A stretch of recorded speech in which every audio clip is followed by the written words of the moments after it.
Line live stream on a Thursday night.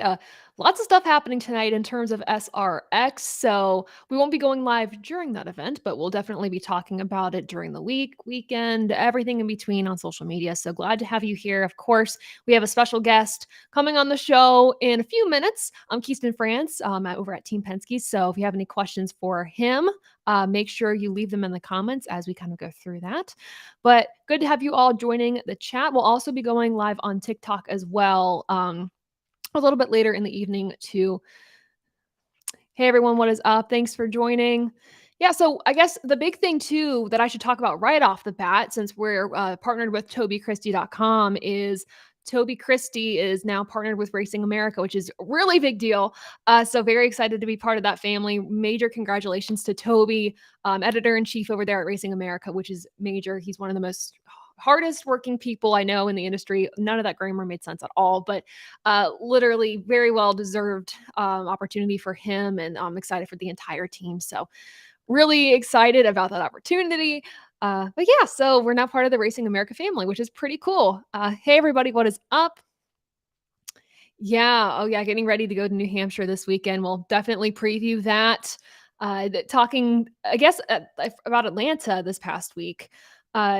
Exciting racing. I think for me, that was one of my favorite races of the season. Some of the best racing I think we've seen, and we'll talk to Keiston a little bit more about it too.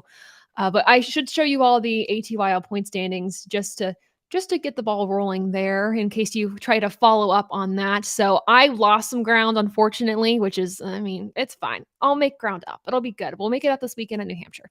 But Dom maintains his points lead as always. And then we have Rob, Ben, Adam, and Brandon. But we're not doing too bad. Not doing too bad.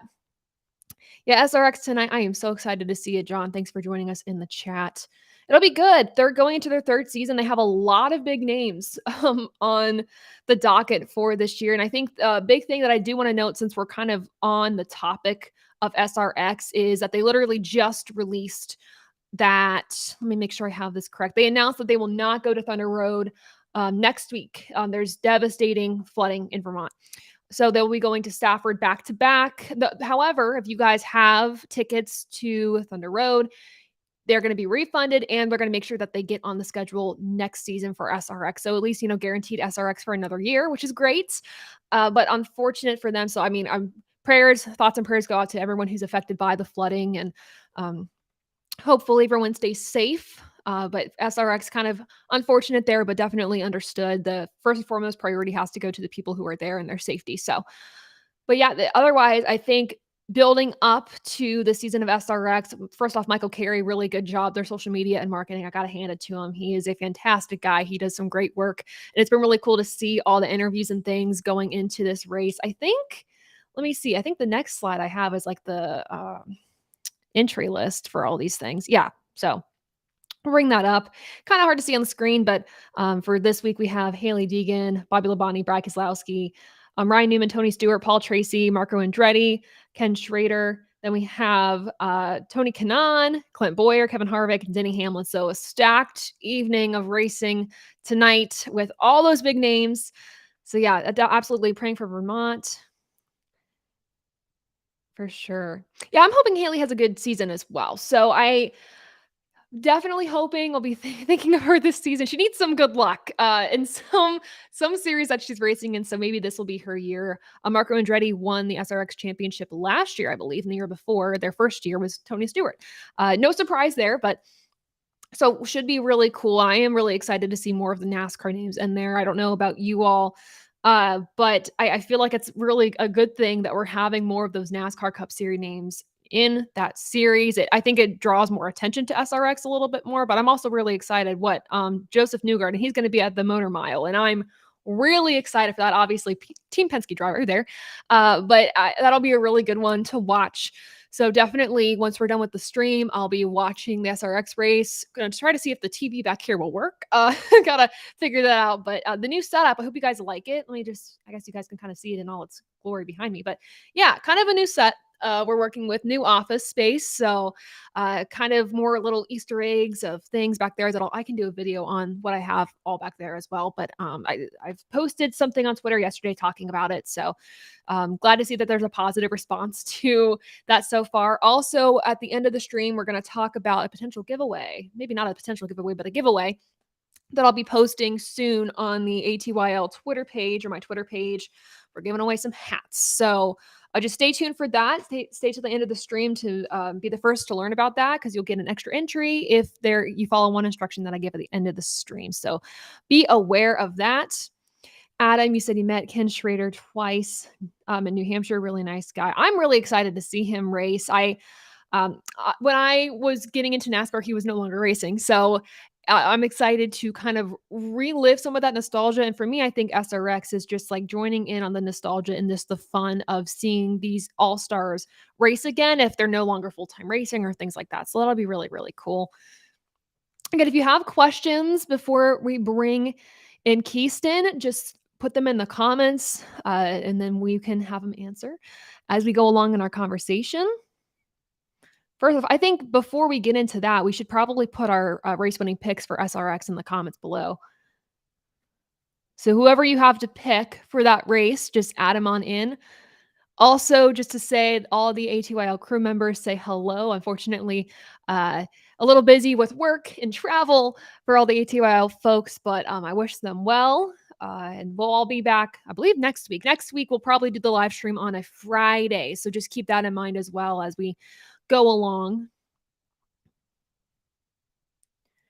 I think, too, we can do some more NASCAR news before we get into talking to Keiston here. I think another thing as well, getting into it, is the Chastain with Busch Light announcement. That was, well, it was expected, but it's still a major announcement nonetheless. Just the question was, where is, Busch Light, Busch Beer, where are they going to go in NASCAR now that Kevin Harvick's retiring? And I think the mixture of Chastain, Trackhouse, the momentum that they have, and especially Ross Chastain's grassroots vibe and being a blue collar worker, watermelon farmer, I think that is such a good fit for Busch Light and that whole partnership. So I'm really excited to see what they do. I am sure that we're going to have some like fantastic paint schemes because we have to. I mean, every time there's a primary Busch car out on the track for Kevin Harvick, it's been fantastic. So I expect nothing less, because I think Trackhouse too, they've had some of the best schemes on track the past many years, or I guess all the years that they've been running, essentially. So really excited. Let's see. Oh, we got some picks in. Adam, you said Ryan Newman. Honestly, okay, we're seeing a lot of Ryan Newman. Perfect. You know what? I'm gonna agree with you all. I think that's a really solid pick. If not, I think Tony Stewart probably takes it, because why not? Just start off the year for SRX. I love that it's on Thursday nights too. I think leaving Saturday nights to some more like local short track racing and things like that, giving them some of that attention. But I know there's other Thursday series happening. Like I think Atlanta, they're doing their Thursday something. I don't remember. Ignore that. But it will be really good. Good question, James. Good question. So does the Racing America deal affect ATYL? No, it will not affect what we do here. We're going to be doing the same content. If anything, we might add to it. Still kind of in talks as to what it all entails, but ATYL staying with Toby Christie, if anything, it's a great opportunity for us to be able to expand our coverage, getting different opportunities along the way as well, and just to collaborate with some really awesome folks. So nothing bad, nothing negative, nothing changes here. The same content you know and love. We might add to it a little bit, but still going to be me and the ATYL crew. Tony Kanaan. I like that. I like it. Oh, yeah. Paul Tracy. So that's the thing. I think my thing with SRX this year is I hope we change up the storylines a little bit, because I think the whole thing, the first year SRX ran was Paul Tracy's the villain. And I'm like, great, that's cool. And we went into last season with that kind of being the entire, no, I don't want to say the entire theme of the series, but it was really heavily focused on when I don't think it had to be. And because there were so many other storylines that popped up. There was other drivers that got upset with each other. There was other things that ended up happening during the course of the 2022 season that I think the Paul Tracy storyline needs to go away and maybe not be mentioned until he inevitably maybe does make somebody upset. I just think it lets other I keep saying storylines, but it lets other storylines, other key moments of the season breathe a little bit more. It gives them more attention than of something that we hope happens, but might not right away. But we have interesting personalities. I'll pull up the list again that are hopping into these cars this season that I think will cause some interesting, some chaos maybe, but just some interesting and fun races. And I think this will be a good thing for these Cup Series drivers and these NASCAR guys and gals to be able to kind of put themselves into a series where it's intense. I mean, it's a serious series. There's a championship on the line, but if they're one-off events for some of these folks, it can be just a fun type of way to get back into racing. I know just when you're racing and it's your job week in, week out, like 36 weekends, 38, something like that of the year with all the exhibition races that we do in NASCAR, it can get a little stressful. So being able to hop in the car and just be like, you know what, this is for fun. I think that'll be really good for these drivers. I am really excited to see Greg Biffle as well. I think that'll be good. And then Daniel Suarez. There are so many cool names that are hopping into this. I think the most recent announcement was Austin Dillon at Eldora. My goal was to go to Eldora. I do not think that's going to happen, unfortunately, but I will be at going back to the NASCAR side of things at Michigan. I am like 95% sure I'm covering the cup race there. So just kind of stay tuned for that. Yeah, Alan Bestwick, I am so excited.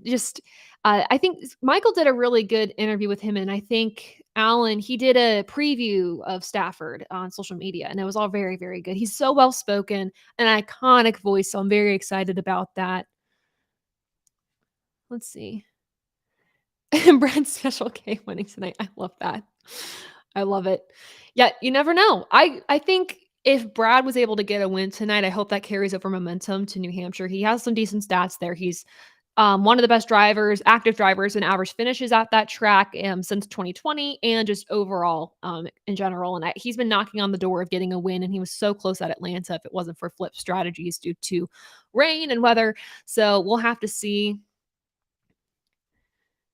Yeah, I wish Rusty would too. That'd be cool. So we'll have to see. We'll do a little bit more previewing of SRX and, of course, New Hampshire coming up in the stream. We have to do our track facts, driver stats, and if I can offer any insight into who would be a good race winning pick, we'll definitely get into that as well. And if there's anything else that you guys want to talk about later in the stream, just let me know in the comments. If there's other topics, news pieces, we're going to get into other news pieces later as they relate to New Hampshire and these Gen 7 cars and everything in between. So I still have a lot to talk about. I will say, I guess to close out some news for right now, there's the NASCAR Hall of Fame 2024 ballot came out. So the names there, I think there was only a few additions to the list. So everything's pretty much the same except for two key names. Two key names we got to talk about. Obviously, Jimmy Johnson, Chad Knaus. There's talk, or I guess there's the question out there of, okay, can you put Jimmy Johnson in a Hall of Fame class and not put Chad? Can you put Chad and not Jimmy?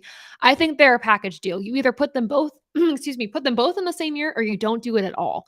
I think they're obviously both very successful on their own, but their careers are so intertwined with each other, it just feels wrong to not put them together in the Hall of Fame. So I would expect them to be voted in to the 2024 class. If not, I would be a little shocked. But there's always a rhyme reason for everything. The Pioneer ballot, we have Donnie Allison, Sam Ard, AJ Foyt, Banjo Matthews, Ralph Moody. And there's only one person that gets voted in from the Pioneer ballot. And then, of course, kind of as I alluded to, two that get voted in from the modern era ballot. We also have the Landmark Award. Alvin Hawkins, Janet Guthrie, Dr. Joseph. I'm going to say the last name wrong. I apologize. I practiced this last name earlier because I stopped. But the founder of Pocono Raceway, I should say, is also in this. So it's lots of really exciting names going on the ballot this year. I don't envy those who have to vote on this, or have the opportunity, I should say, to vote on this, because it's such it's an honor to be able to vote these amazing folks into the Hall of Fame each year. And also, if you have a chance to go to the NASCAR Hall of Fame, do it. You get to see some incredible history there. And every single time I go to the 600, I like to make sure that I take a trip there. Lots of learning you get to do. You get to also do some sim racing if you want to, but seeing that Hall of Fame room is so cool. And the cases that each Hall of Famer gets to put together is also pretty incredible. So that was really cool. Let's see. Johnny said, "I believe Johnson and Knaus will go in together. It would make perfect sense." Absolutely. Jeff and Ray in the 90s was great as well. Yeah, I feel like if there's a year where you can put in a driver and a crew chief combination into the Hall of Fame in one year, induct them in the same year, I think that's what has to happen if possible.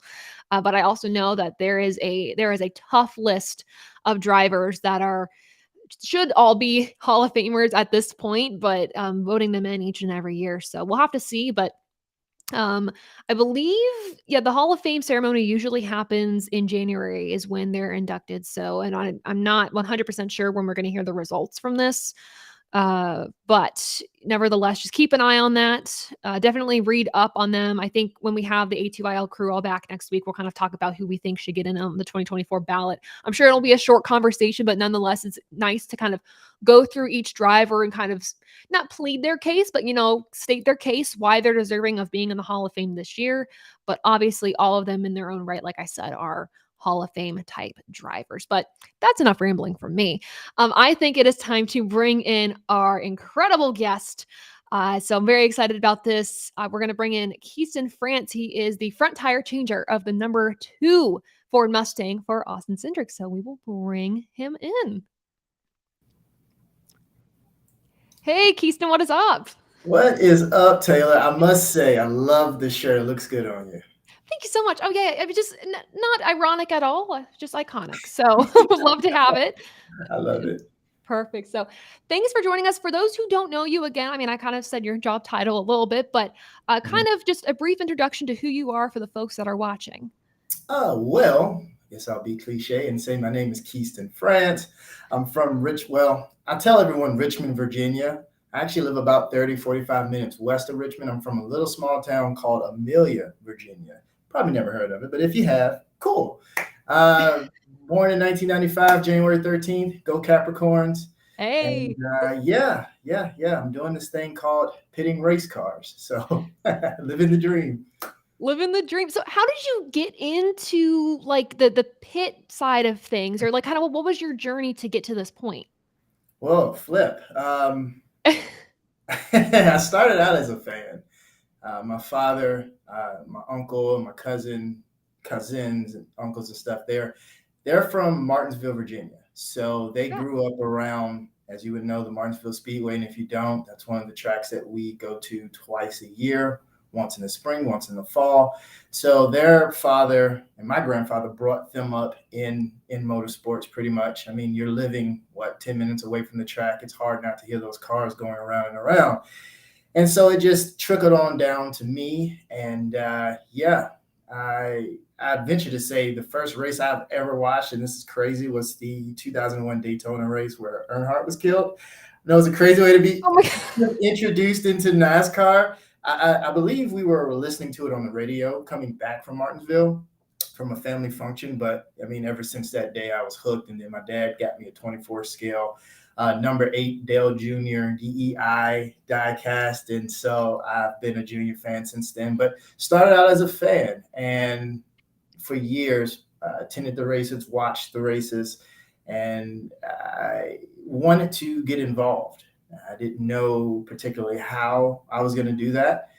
But when I discovered they used athletes to pit the race cars, being an athlete my whole life, I was like, yes, let's try to shoot for that. So, I mean, just to run through it quickly, I played sports. I was a 3-sport athlete in high school: football, tennis, and track. Nice. Tennis was my strong suit, so I ended up playing collegiate tennis, Division I collegiate tennis for North Carolina A&T State University. Also studied journalism and mass communications, so we can kind of relate there. Oh yeah. Oh yeah.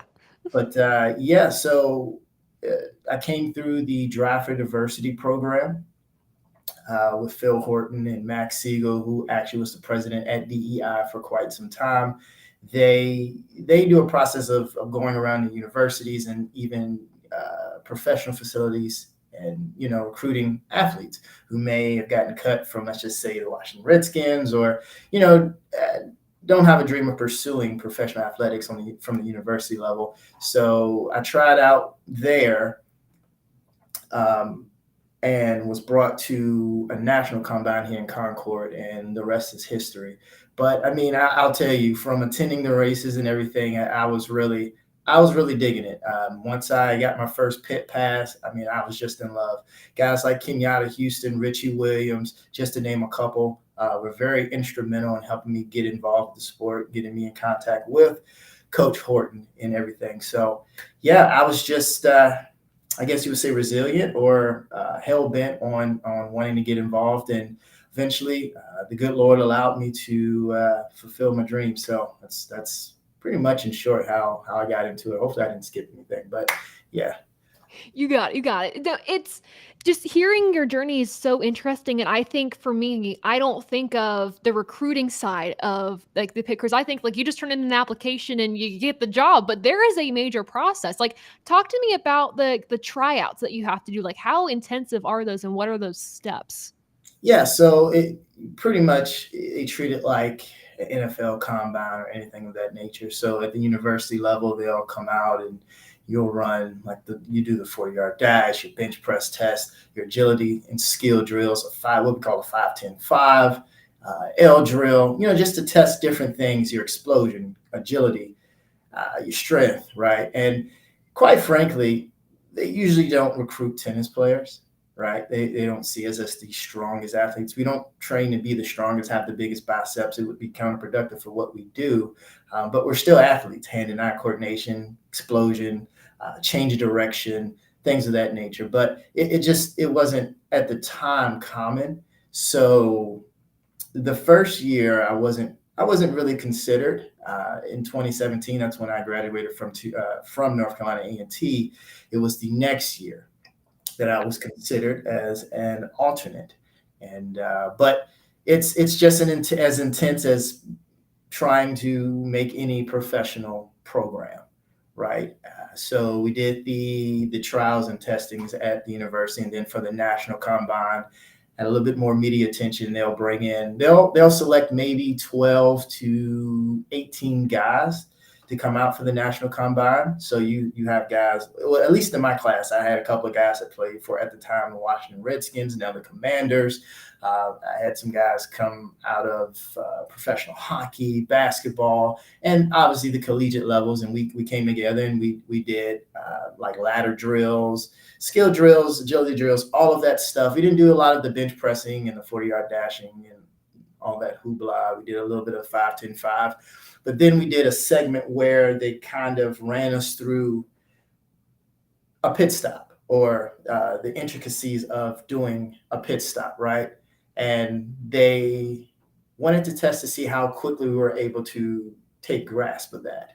So they obviously had a live car there, and we, did an actual, I would say, somewhat a live pit stop without the car coming in, just to see how quickly we could catch up on that. That was like the second half.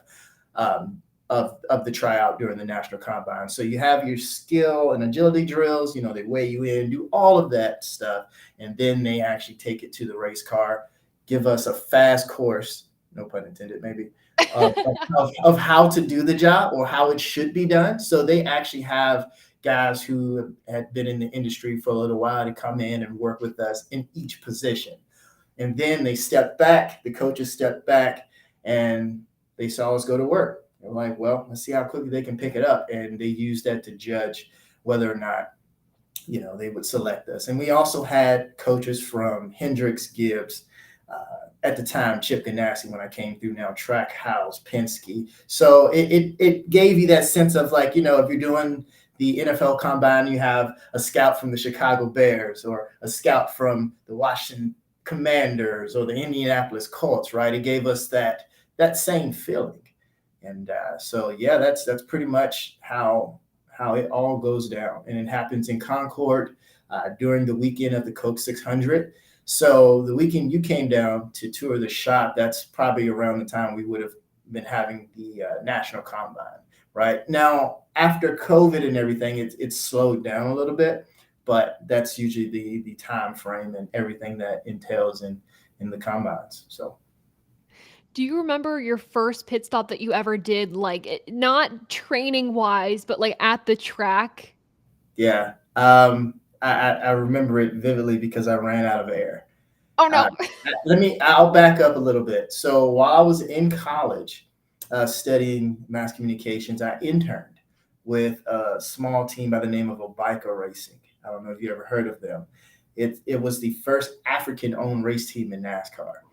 Okay. So I interned with them in 2016. But that wasn't when I did my first pit stop. When I graduated the summer of 2018, right after I had tried out, before I started training with Drive Diversity, Phil Horton, Max Siegel, I worked with Jennifer Jo Cobb on her truck team. And I was a tire specialist, um, and I changed rears. So that was before I really understood what it meant to, when you get to the track, check the car, look at it, make sure everything is up to par. And, if there's anything that's changed, let's say at that time it was 5 lug, if there are more than one thread. When you used to look at 5 lug, you see how fast those guys pop the lug nuts off. There's a lot that goes into that. They shred the threads in the lug nut. There's only one thread showing, so it doesn't have a lot of rotations to go. Well, when you go to some of the other teams, they may have more threads, right? Just to go through tech, just to pass tech. But I didn't understand how to go and check my car. I'm thinking this will be just like the combine, pretty easy. Obviously in the combine, you have to deal with heat and just the craziness of being in a race, right? And so I was like, this ought to be okay. I told Jen, or I call her Jen, but I told Jennifer that, yeah, I should be good. I have a little bit of experience changing tires. I should be fine, right? Not much, but I should be fine. She was like, that's okay. That's all we need. Went out there to Gateway, first race ever, and I probably hit about 50 lug nuts. I probably hit the lug nuts 50 times on the right side before I got 5 off. So I did about 3 stops, and before I got to the 4th one, I ran out of air. So a little bit embarrassing, kind of embarrassing. You look back at stuff like that and you chuckle at it, but only one person knew me on pit road. So no one remembered that. No one knew that was me, but one person, and that was Coach Horton's son, who had been working with me a little bit. And so, yeah, I remember it like it was yesterday. But I take it and I learned from it, and it was fun. It was cool, But yeah, most certainly remember that first race. And like you said, like, you've come a long way from where you started and where you are now, and I guess even skill-wise too, you've learned different skills and the transition from the 5 lug nuts to the single lug nuts, and I wanna talk about that in a second, but I do wanna touch on your experience in the Drive for Diversity program with Phil Horton and Max Siegel. How is that working with them? And, I think from when we talked at Penske, you learned a lot more than just, the tire side of things. You learned a little bit of everything from that program. Yeah, well, with that program, I only learned about pitting race cars, right? Okay. Now, if I wanted to learn more, the opportunity was there. But our main focal point coming into training in September, we came in August, September, was just pitting the race cars. But Drive Diversity or Rev Racing, they have, at the time they had K&N series, but they actually race. Now it's ARCA, and they have trucks. They partner with KBM, things like that, Roger Carruth and a couple other people. But, well, he's with GMS, but he came out of that program anyway. They race. So if I wanted to get involved with the stuff in the shop, I could have just walked up and learned, right? They were very nice with that. But it was mainly just pitting race cars. Okay. But Phil Horton and Max left the door open if I wanted to learn anything else, right? But that program is they jump started. They're known for jump starting all of our careers, but for me in particular, I can't speak for anyone else. They helped get my feet wet. They helped me to build the network, the connections, because not too long after I started training with Drive for Diversity, I received the opportunity to work with Chip Ganassi Racing, and that was all based off of the connections that program had given me and the exposure the program had given me. And so and quite frankly, even when I transitioned from working with Trackhouse to Penske, that program was very instrumental in helping me take the next steps in my career, or staying in the business, if you will.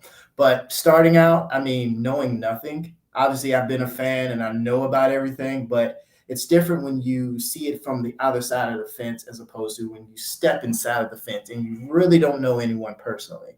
They helped us build that connection, that network, and they trained us on how to be pit crew athletes, not just on pit road, but off of pit road, through the social media.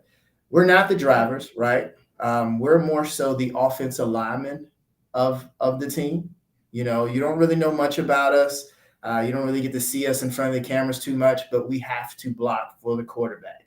When it's time for us to perform, we have to execute, right? But anyway, they really prepared me, in every aspect possible. And if I wanted to expand on anything else, they would be open to training me and helping me with that. I'll definitely say this: coming in as a tennis player, having a tennis body, they definitely got me a lot stronger with that. So, but little did they know I had a football background. So I was like, listen, There I you know I'm go. a tennis player. And you think we're weak, you think we don't want to get dirty or whatever. No. I've ran hills before. I've rolled around in mud. I've made tackles. My mentality of a football player is there, but I get it. I get it. But again, I can't say it enough. Very instrumental. And again, guys like Kenyatta Houston, Richie Williams, gosh, the list can go on. I can't remember everyone. Who came out of that program. Bubba Wallace, Daniel Suarez. I mean, Cal Larson, all of those guys were instrumental in helping me get to the next level and showing me the ropes. And I will say too, you started to mention, that transition from Chip Ganassi Racing / then to Trackhouse and then over to Penske.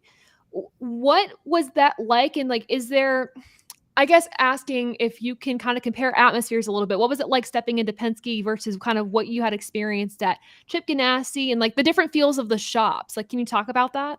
Yeah. Sorry if I'm missing some of the questions you're asking Oh, me. you're good.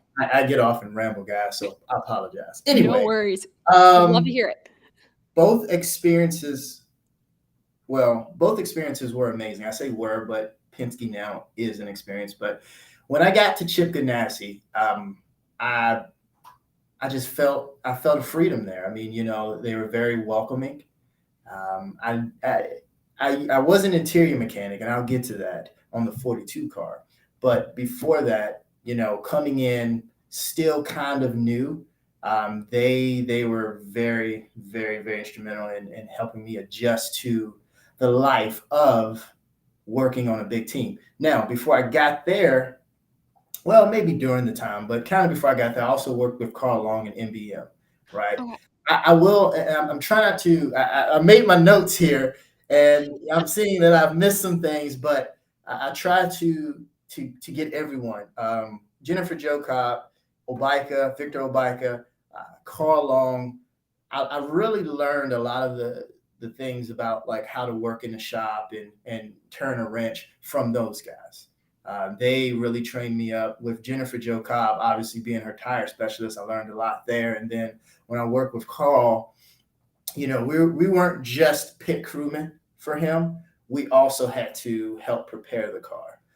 So I wasn't necessarily a full-time mechanic, but I had to learn some things, right? I had to learn how to help install a seat or change out, I don't know, brakes, just little things here and there because we didn't have a lot of hands to do it. And I had to help load the car.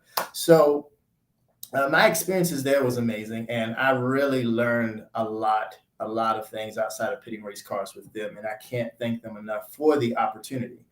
Now, when I got to Chip Ganassi, that's when I started to understand what it was like to be with a much larger scale team, right? Mhm. And they were very friendly to me. They brought me in, made me feel like I was at home. Because sometimes when you go to a new place, especially a big, huge building or a bigger place, you're a little nervous, right? You don't Yeah. really know anyone.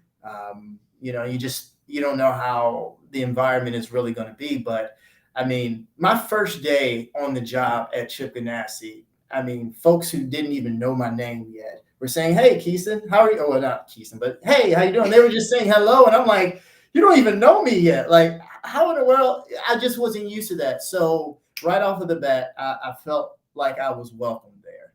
And Chip Ganassi had a tendency or propensity at the time to bring in a lot of draft for diversity guys, right? Whether it be the shop or the pit crew. So some of the guys that I ended up working with first day at Chip Ganassi, I had known them before just from coming out of the program.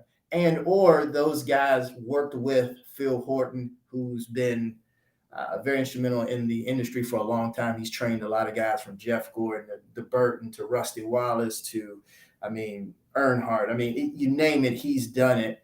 And so they've either worked with him in the past times or have come out of the program. And so when they know that, hey, I'm coming from Phil Horton or that institution, they immediately draw themselves to me. So it was an amazing experience, and I immediately felt like I was at home. And they were willing to work with me, and I got better. I got a lot better.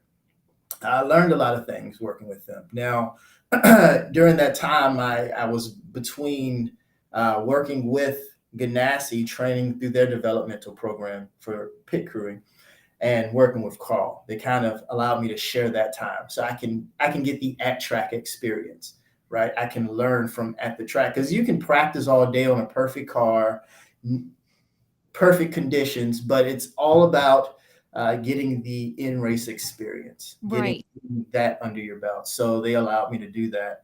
And then as I continued to grow, I started, pitting the colleague stuff, which they're in alliance with Trackhouse or Ganassi at the time, and so on and so forth. So amazing experience there. I definitely love just about every last one of those guys over there. Every time I see them at the track, they either beat me to saying hello, or I say hello to them. But I thank God for that opportunity, and Carl and Jennifer and everything to that. But now transitioning to Penske, right? Ganassi, Trackhouse, they were more of not saying they weren't professional. They're definitely a Mhm. professional organization, but they a little bit looser. Coming to Penske, they're more of the button-down, collared shirt wearing organization, which is right up my alley, right? I love wearing collar shirts on the plane after the race, even though I smell like race fuel and brake dust. I love it. So it's different. It's different in that way, I would say. Every team has their own personality, right? Right. And that's what makes them them. Okay. But I honestly, a lot of people didn't know this, but when maybe I was a sophomore in college, freshman in college, I had submitted applications to work within like the media department here or something like that. So I honestly had a desire to work with Team Penske a long time ago. Like, and I just, you send in resumes and stuff. If you don't know anyone, it's hard to really get anything pushed through or be recognized at times. So I didn't give up on it, but I was like, whatever, God, if you allow me to become a part of this team one day, then that'll be great. And that was what, 8 years ago that I did that. And, just kind of how God worked it out is mind blowing, right? To say the least, because when I left Trackhouse, I actually kind of went on a little journey. I got a call from Gibbs. I tried out at Joe Gibbs Racing, worked with them for a little bit, for about 3 months. And then I also worked with Roush for about 3 months. It was a combination. I pitted the 24 truck for Roush, and then I was training with One Lug over at Gibbs. So little did I know that God was kind of combining two different style of changers. When you go to Joe Gibbs, they're more of an aggressive style when it Mhm. comes to pitting the race car, especially with the style of stop that they were doing at one point, which you can't think at all. And then going to Roush, which they preach more fundamentals, right? Not saying Trackhouse or Penske doesn't do either, but I got the best of kind of both ends of the spectrum, and eventually I was able to blend them together. And right at that time, I got to try out with Penske, and boom, here we are. But definitely a dream come true, because I've watched this program from afar off, either as a fan or as I started to intern, and I always wanted to become a part of it. So now that God allowed it to fall into my lap, man, it's such a blessing. But Again, both experiences have been amazing.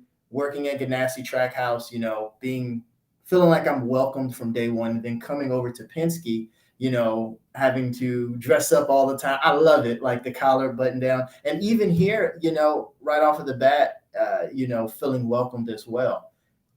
Just God, wherever God has placed me, he's placed me around good people, right? People that,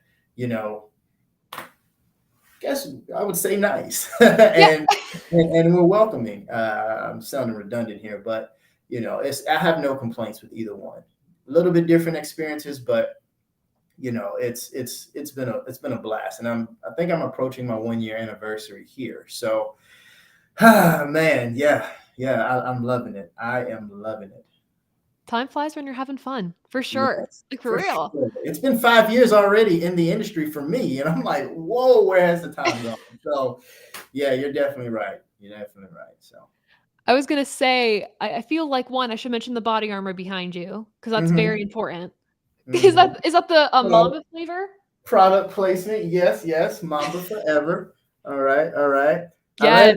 I ran back to the coolers before we did this interview. I was like, I have a perfect opportunity of like placing a product, our sponsor here. So I have the discount tire. We're actually running Auto Trader this weekend. I don't have a hat for that yet, but still, this is a major sponsor, and body armor. So I have to get it all in, right? I should have gotten me a Coke too. I was at it. That's alright. Joy would appreciate that, but yeah, right. I will say, when you took me to tour the shop, my family, and I did tour the shop, I was so amazed by just the refrigerator of body armor that you guys had there. Yeah. Like, it made me so happy. I was Oh like, my gosh. And I was like, get as many as you want. Like, it's yeah. I And might have taken like 3 or 4 bottles. that's only one cooler too, Taylor. That's just one. I didn't show you all of them, right? Have you tried, like, okay, I did a live stream where I tried every single flavor of body armor that's not caffeinated, and let me tell you, like, they were all great, but my stomach killed me afterwards. I wanna know, like, how many Yeah. flavors have you tried? Or do you just stick to, like, that one? So I usually like just this one. I think black cherry is the other one. Yes. Yeah? Those are my two favorite. Okay. But I've probably tried every one that's a part of their SKU, body armor SKU, because what you got the lime one, I don't know what you call it. Quite frankly, I've gotten to the point where I usually go to the gym and just pick one up and Oh, just yeah. drink it. It's just like, okay, this one. But I feel like I've probably tried every single one. I mean, we have every single flavor here somewhere. So I've given all of them a spin. I try to do the ones without caffeine, Yeah. but hey, for poops and giggles, why not? It's there. Even excuse me, even the body armor waters are good. So Yes. yeah, yeah. Yeah. So to answer your question, I probably tried everyone. I couldn't tell you for sure, but trust me, we drink a lot of body armor around here. So Oh, yeah. You have to. You got to. you got to, yeah. It Goodness. Talking about your gym too, like a segue into like a next question too. I feel like we often don't appreciate the athleticism behind the race car drivers, the pit crews. Every person that works on these cars, there is an athletic component to it. And I remember when we were talking by like the gym at Penske, and even where you guys practice your pit stops, you were talking about like how like some guys get like get knee injuries or things like that, or just how intense it is physically. So kind of walk me through how you guys train for this, how much you train, and just overall just explaining to everyone kind of the physicality behind being a pit crew member. Yeah, well, for one, I hate it when people say drivers aren't athletes, Yes. because I want you to step inside of a race car at about 200, degrees Fahrenheit, and try to drive it for 3 to 6 hours, depending on where we're at, right? Trying to, take control of G-force and things of that nature. That's definitely not true. Drivers are most certainly athletes, even some of the chubby ones. they still, they still have to be in shape. But look at it this way. We train just as hard as any of your favorite stick and ball professional teams, right? So let's just say I'm a Washington Commanders fan. Woohoo! We during the week we go through probably just about the same type of a schedule as they would. So just to give you a rundown, let's say after Loudon this Sunday, we'll actually have Monday off. Every team kind of sets their schedule up differently. Trackhouse is different than what we do, but we usually have Mondays off. They give us a day off to rest. Sometimes I'll come in and do a couple things, get ready for the next weekend. But we step into Tuesday with a film session, right? We do film review every single week. We break down every position. We have helmet cameras. You guys might see if the TV gets a close up on us, you may see us wearing helmet cameras and body cameras and have cameras, hoisted up over the pit box, on the pit box. Well, we do all of that so that we can come in on Tuesdays and review every position and review a pit stop as a whole overall. Just to, either appraise how well we're doing or, obviously look at some things that we may need to work on, especially when it comes to, how every pit stop, not every pit stop, how every pit stall is different in size. Those are things that we look at on Tuesdays and especially discussing going into the next weekend. So we start off with a film review. And then, as basic as it can get, we'll go into like warm-ups, things of that nature, and then we'll have practice. Now, the way we do it here at Penske, the 2 and the 21 car, which you guys may or may not know, I know that's Wood Brothers, but it's about 95% Team Penske. 2 and the 21, we practice together. The 22 and the 12 practices together, and we separate it that way. And then we have development. Our developmentals practicing after that. Just so we're not all bombarding the practice pad at once. So we'll have maybe an hour and a half worth of a practice session, and then we'll go into the weightlifting session after. Now, we also have other things offered to us like yoga. We can go see the chiropractor, get a massage, go take a dip in the ice tub, which isn't my favorite, but I've done it a couple times. We have everything that we would need to be at our best we're literally a professional, and we're all professional athletes. We're getting paid to work out and do this. It's just not stick and ball, right? It's like working for the WWE. It's not stick and ball. They're still professional athletes. It's the same concept here. So they provide everything for us that we may need, like body armor, to do our job at our finest. So that's pretty much how the week goes. We usually practice 3 to 4 times a week. Tuesdays we come in and we'll just say, let's go, as they would call it, balls to the wall. Let's just rip on the new setup. The practice car is set up to every race, so we can get an idea of what we're looking for, what we may see. Right. It may be a lot worse than what we actually have on the race car, but that's kind of good because we're prepared in the worst of situations. So when it gets to the race time, it's pretty much easy in a way. But so we do all of that practice, workout 3-4 times a week as a team, as a unit. That's very important to develop chemistry. We'll go and check the race car. Just, we can get a first take on what the actual car is going to look like for the weekend, what their setup is going to be. Even though we're all one team, every car kind of has a different setup because you think about it, race day comes around, we do work together, but we're kind of still competing against each other. So there's some different things on each car that we try to look at and pinpoint. But for us, we just making sure that we have, as a changer, we make sure we have the proper clearance, or make sure everything feels good. When I'm pulling the tire, when I'm engaging, taking the nut off, just take a look at the car to make sure everything is up to par. We'll do that today, like on a Thursday or maybe even Wednesday if we have to go to the West Coast, anything of that nature. And pretty much that's it when it comes to what we do. We'll have Friday off. Quite frankly, we do have an important job, but I have to tip my hat off to the guys in the shop, right? Being that I was an interior mechanic on the 42 car and on the 1 car, I understand the hours that they put into it. So we try not to cause them a lot of stress with requests. We may say, hey, can you,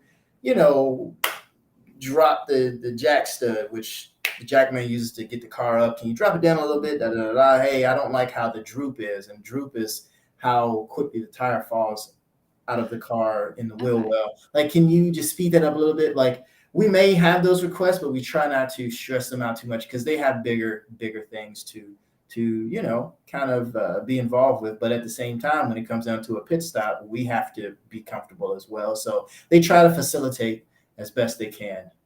But yeah, no, I mean, and I hate to get away from the question, but going back to my days as an interior mechanic, I got to work with Matt Kenseth, Kurt Busch, which we won at the last configuration of Atlanta, which was really cool. Yes. It's just, again, it's the hours. I worked from 5 till about 4 p.m., and so I'm thankful for that because, again, when I go into the shop, I can really understand how much work they put into it. We Mhm. show up, we work out, we do a couple of pit stops in practice, and we go home at about 10 o'clock in the day, right? So I'm not saying we don't work, but compared to those guys, the crew chiefs, all of those guys, they work hard. But again, that's pretty much how our week here at Team Penske kind of goes as a pit crewman, as a tire changer, right?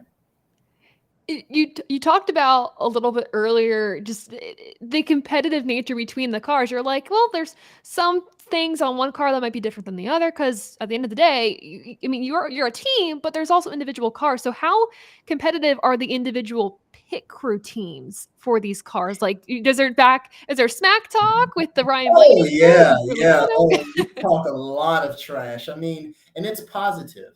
It's all positive encouragement, I guess, as you would call it. Like, I mean, we're always pushing ourselves. I call it applying pressure. If Mhm. you're not applying pressure on each other 24/7, then I don't think we're doing each other any good, right? Because again, we're the defending champs, right? That 22 pit crew had to go out there and perform. But if we're not, they come in practice, they run an 8.5, well, we're going to run an 8.2 when it comes to a four tire stop, right? We're gonna if we're not doing our jobs with continuously pushing each other, then it's not a benefit. And that's what the coaches, that's what the owners, that's what they look for, right? In the drivers, in the pit crew, crew chiefs, whatever, they want to hire competitors, people who Mhm. want to compete, even within. I mean, I don't care what discipline, what sport you're in, right? If you don't have a group of guys that aren't pushing each other competitively, it's not good. It's just not good. I've seen it. I've seen it. I was a captain, of the tennis team in college for 2 years, and I saw what happens when you either don't put a lot of effort into it, or we're not pushing each other. We don't have chemistry. It leads to a lot of losing per se. And I'm not saying losing is bad, but it's bad energy. So Right. we're very competitive. We are very competitive with each other, right? We're competitive with ourselves. We want to execute. We want to do well, right? Effort equals success. That's our motto here, right? So we put a lot of effort into pushing each other, doing the best we can. We want to be the best at getting better, right? Everyone says, hey, we want to be the best. Everybody says that. We want to be the best at getting better. And our viewpoint of getting better is obviously being competitive with each other, continuously applying pressure, and having fun with it. Hey, you know what, guys, you win. We every Wednesday we have competition days. Okay, and so that's like probably the only day that we're talking the most between each other, like we're just trash talking. But at the end of the day, hey, if we win it, everyone's coming around saying congratulations. Let's do it again tomorrow. If the 22 wins, hey, good job, guys. Let's take it to the track this Sunday, right? So we're trash talking, but at the end of the day, whoever comes out on top or vice versa, we're always supportive, and again, saying, hey, let's do it Sunday. Let's win this title in Phoenix. So oh man, yeah, we were very competitive that weekend. We were like, hey guys, we're the favorites here. I love you, Ross Chastain, if you're watching this. That's my buddy too. But we were like, hey, we're winning this thing. You guys better do it, okay? So yeah, yeah. No, I was so excited for y'all for winning last year the championship, and even too, like, how cool was it the 600 weekend? Not only did Penske have a win with Joseph Oh my Newgarden, But then you got the Ryan Blaney win that weekend. Like, what was that celebration like for your team that week? Because that's got to be insane. Oh my gosh, free steaks, right? I don't really eat steak, but I had to eat one that day. So, I mean, with every win, we throw a big party here at Team Penske, which I'm sure most teams do. We celebrate, with the shop, because the guys at the shop, they're not at the track. They don't get to go to, not all of them. They don't all get to go to Victory Lane. So we make sure we bring Victory Lane to them. Oh, I And love that. just to be able to celebrate winning both of those very much so monumental races. I mean, gosh, if it hadn't rained out and we had to come back Monday, just imagine winning it both on the same day. Oh my God. You Yeah. know, let alone the same week, but the same day. So it's, gosh, it's such a blessing, Taylor. You probably getting tired of me saying that, but it was really an honor to just be a part of that. It was freaking cool. I mean, just let alone being a part of winning a championship. I wasn't on the car; I was on the 21 at the time, but just being in that house, I mean, and the energy that was there, and understanding what it takes to win. I was maybe 4 months in with the team, and they're already showing me this is what we do here at Team Penske. We obviously we win, right? You see the trophies here. So but it was, gosh, man, as cliche as it sounds, it was amazing. It was amazing. And kind of like off topic too, but this reminded me of it when you talked about the rain and imagining if you won the Indy 500 and the 600 on the same day, but of course rain bumped the 600 a day. Yeah. I, so I wanted to ask you about like Chicago and it just because we talked earlier too about different pit boxes like being different sizes. Like how was that experience in the rain and just trying to pit on that pit road? Goodness grief. Gosh, we were getting soaked there. Definitely mind over matter when it comes Yeah. to it pouring.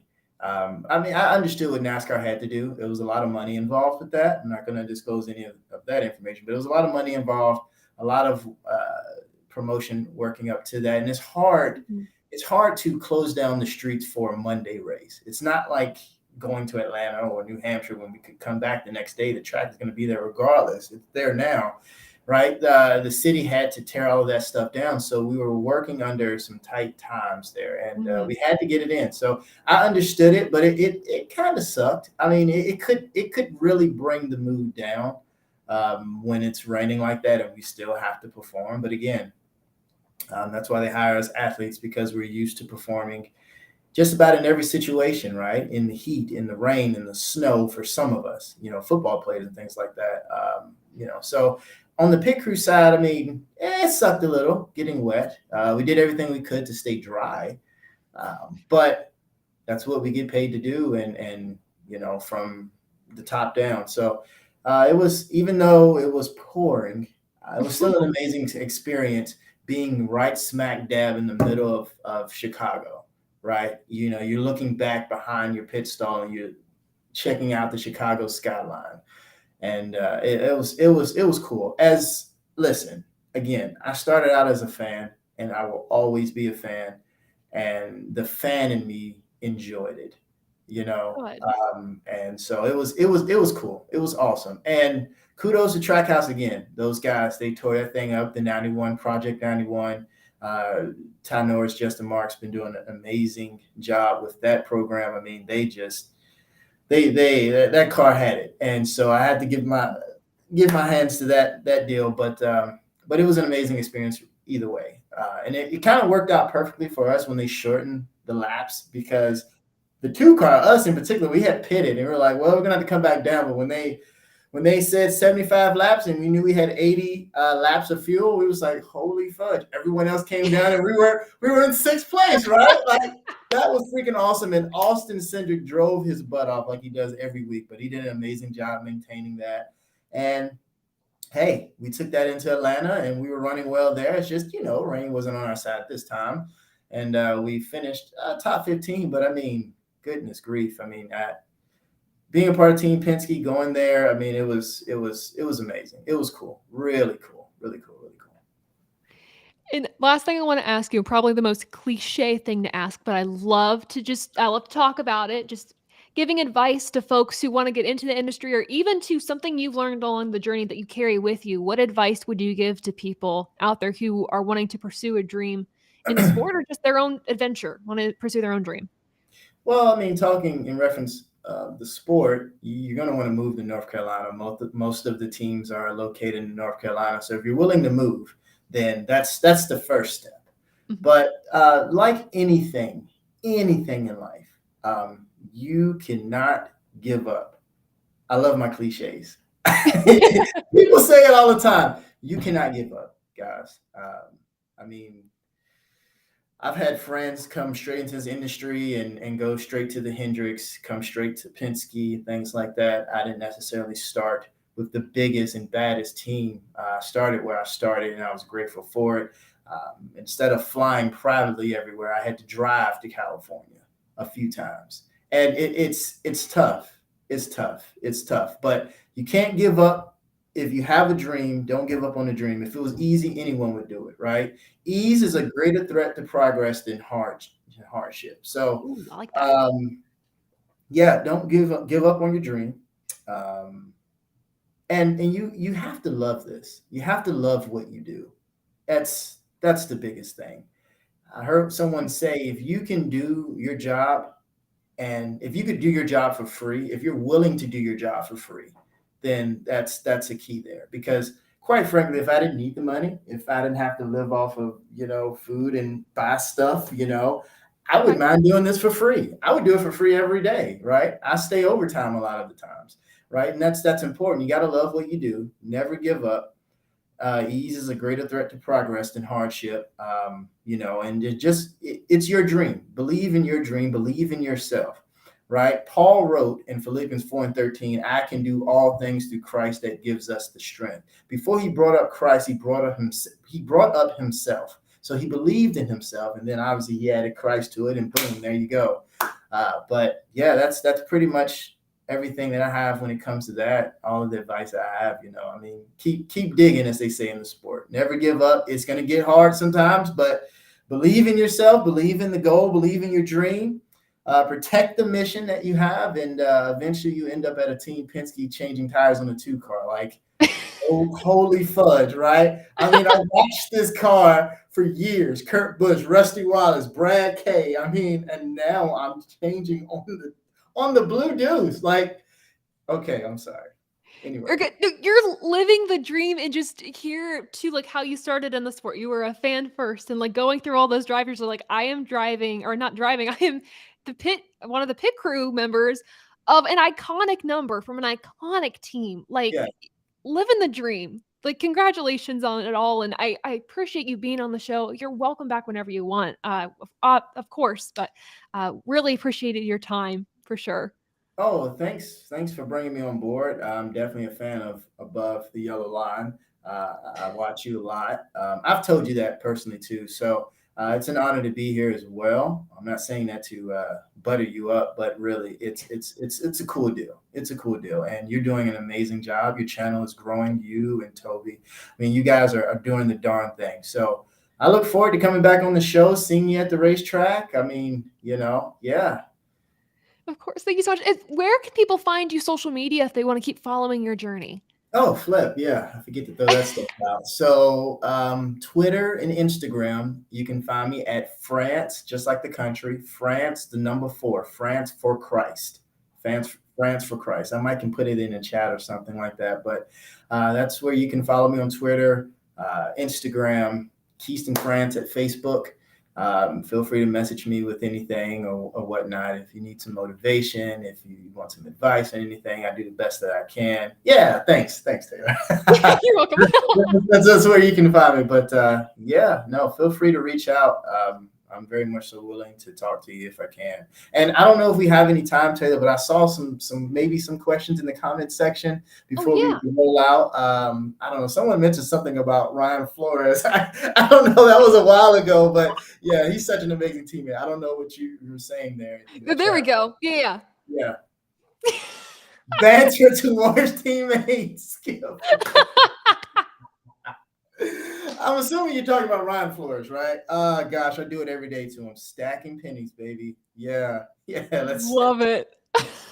I love those guys. Him and oh gosh, who does he do it with? I'm sorry. What's his name? I can't think of his name. Drives the 7 car. Corey LaJoy. Corey LaJoy. Okay, yeah. I'm sorry. Sorry, Corey. Goodness grief. We love you, Corey. Great friends with him. We when I was back at Ganassi, he wanted to, and we were pitting the Spire cars. That's a big CrossFit team, so we did a lot of CrossFit training there, and he wanted to join us, and he was my partner, and I was like, I am going to murder him today. And he might have regretted that. But anyway, we got a good sweat in, and yeah, I was definitely giving him some motivation, telling him to come on and hurry up. But anywho, great people. I love Ryan. I love everything about what they're doing over there with that podcast. So yeah, no, that's he hears it from me every day. Yeah. Let's see. I think this is the last question we have. Okay. From NASCAR Now. I'm assuming what much of money would the team save by foregoing a pit stop? Does it save any money by not pitting at all? Possibly. I mean, obviously, you have to pay us to do the job, but what fun is that? I mean, we're like the band at halftime. Everybody wants to see us at halftime, right? And so it's so boring not to have competitive pit stops. I know that was consideration at one point from NASCAR, from what I've heard, but they quickly changed their plan for that. So no, I mean, obviously when you're taking away positions and stuff like that, you're saving or jobs per se. You're always going to save some money, but again, I think it's best for business to have us a part of the sport. We bring a different character, so yeah. And even too, if we remember a wonderful little movie called Cars, what happened when they didn't pit his tires? Luigi? Oh, Luigi, that's my guy there. Yes. And the thing I love about that story, and again, I know you have a time frame here, so I'm sorry. Oh, no worries at all. The thing I love about that story, I get maybe emotional about it when I think about it, is that they doubted Luigi, right? They laughed at him. He was small, short, whatever. They didn't think he could do it, and he went out there and killed it, right? Yes. This little old tennis player, they had all the doubts in the world possibly about it. They didn't see a tennis player doing this job, throwing around 70, 75-pound tires at the time. They just didn't see that. But I had that chip on my shoulder like Luigi. And, again, I'm not bragging on myself. All glory to God all the time. But I'm doing the darn thing, right? This old tennis player, I'm going to do the darn thing, just like Luigi. So a lot of inspiration from that movie and from that scene in particular. But one of my favorite movies of all time. So, yeah. It's such a good movie. I actually have, just a side note before we wrap it up, I have a piston cup on my shelf back there as a little, just like, here. Oh my gosh, you got to send that too. You got to send that in the care package. Come on. My brother got it at Disney many years ago, and he left it here, and he was like, I don't want it. And I'm like, I will gladly take that. Do you know the significance of this? Yeah. Have you seen the movie? Oh my gosh. All right, I'm geeking out here. That's awesome, Taylor. That's awesome. That's awesome. Yeah. Are you going to add anything else to your studio there? Oh, I have to. So, okay, I do have a front bumper. It's Big Machine Racing. I got it at Charlotte because I spent more than I should have, Keiston, at Charlotte. And I got a front bumper that I'm probably going to put like in front of the TV here, just on display. But I have to add, I have posters I got to add. There are so many things that need to be added to this set, but okay. Always adding, always collecting. Yes, I'm a huge collector, and we're not going to get into that this time, but definitely a collector of Hot Wheels and 24 scales. So I get it, and I am excited to see how this studio of yours continues to grow. So, yeah, I might have a side panel or two for you, so I might send it your way. Oh, okay. Maybe I might surprise you with it. Hey, anyway, stay tuned. Well, it was so good to have you on. Again, like I said, you're more than welcome to come back whenever you want. Just send us a text. But it was so nice to hear more of your story and having you chat with everyone in the comments. So thanks so much for joining, and best of luck this weekend at Loudon. Thank you. It's one of my favorite tracks. We have a lot of history there of winning. Joey Logano, Brad, and actually, I think Rusty won the first ever Cup race there in 1993. Rusty Wallace. Yes. I'll have to go back and look at it. You guys can help me in the comments, whatever. Taylor, you can help me out. But if I'm correct, like I think we won the first cut race ever done there. So we have a lot of history, and so we're going into this with some confidence. And like I said, hopefully you'll see me in victory lane or some of my teammates. I will say, the first cup victory I'll ever get, if there's an infield, I'm doing some snow angels in the infield. So watch out for me. If the 2 car comes across the finish line first, and you see a random guy out in the infield doing snow angels, that'll be me, guys. So yeah, I'm definitely doing that for the first time. But yeah. No, thank you though. I'm excited for it. I love the area, and yeah, we'll see what happens. Perfect. All right. Well, best of luck. I will be on the lookout for you doing snow angels. Fingers crossed for Cindric this weekend and for you Yes, all on the yes, number 2 team. yes. All right. Thank you, Taylor. Thank you so Thank much. you. All right. Bye. Later. Thanks again, Keiston, for joining the show. So much fun. Really appreciative of him. Charlotte, he took my family around the Penske shop, and it was a dream come true for us. You guys kind of know my story here, but I joined the sport, watching Chase Elliott and Ryan Blaney and just being really fascinated by Team Penske in particular with their social media stuff that they were doing at the time, but their winning ways. And it was so cool walking through the shop and Keiston just walking us through literally everything, the history, like trophies, the pictures on the walls and getting to see the cars up close. And it was such a cool experience. So it literally made my life and my family's life just to have that. So that was so cool. So thanks again, Keiston. That was so cool. Let's start to preview, y'all. Let's preview New Hampshire just a little bit. So we'll get back to that. And then we'll probably go through to just some chill chat before we close it out for the evening and get ready for the SRX race. There we go. Guido. Hit stop. Yeah, we honestly, now I need to watch Cars. I know we did it on the live stream before, but now I need to watch it again following that conversation because honestly, really is one of the best movies out there. So let's go through and preview Loudon. There we go.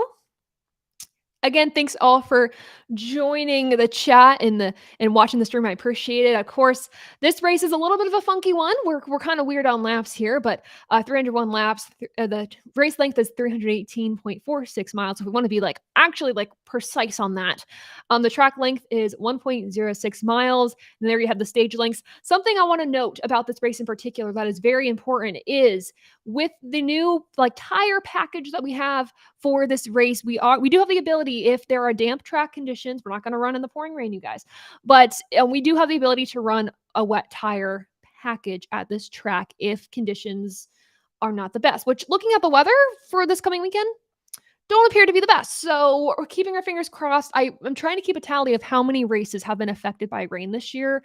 It's not as much as I think the 2020 season, but it's quite a bit to where I'm a little frustrated by it. And I'm sure we all are as well. So, but looking at our driver stats here that we have for this weekend, notable names at the top, it feels more like a veterans type of track. If we look at these stats, Christopher Bell, the last driver to win here. Kevin Harvick is the winningest active driver at this track, 4 wins. And then our best average finishes since 2020. And then our best overall average finishes for just the overall careers of these drivers.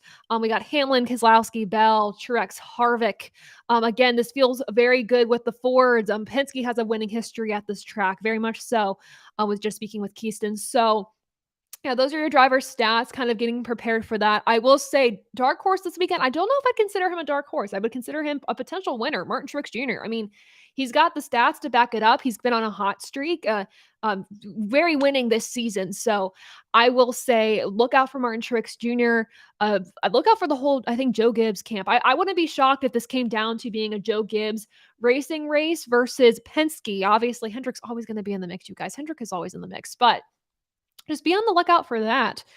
So yeah, rain follows us everywhere. There's the whole vortex theory. I think Brad Keselowski wrote more about that, and I believe it. I am a true believer in the vortex theory.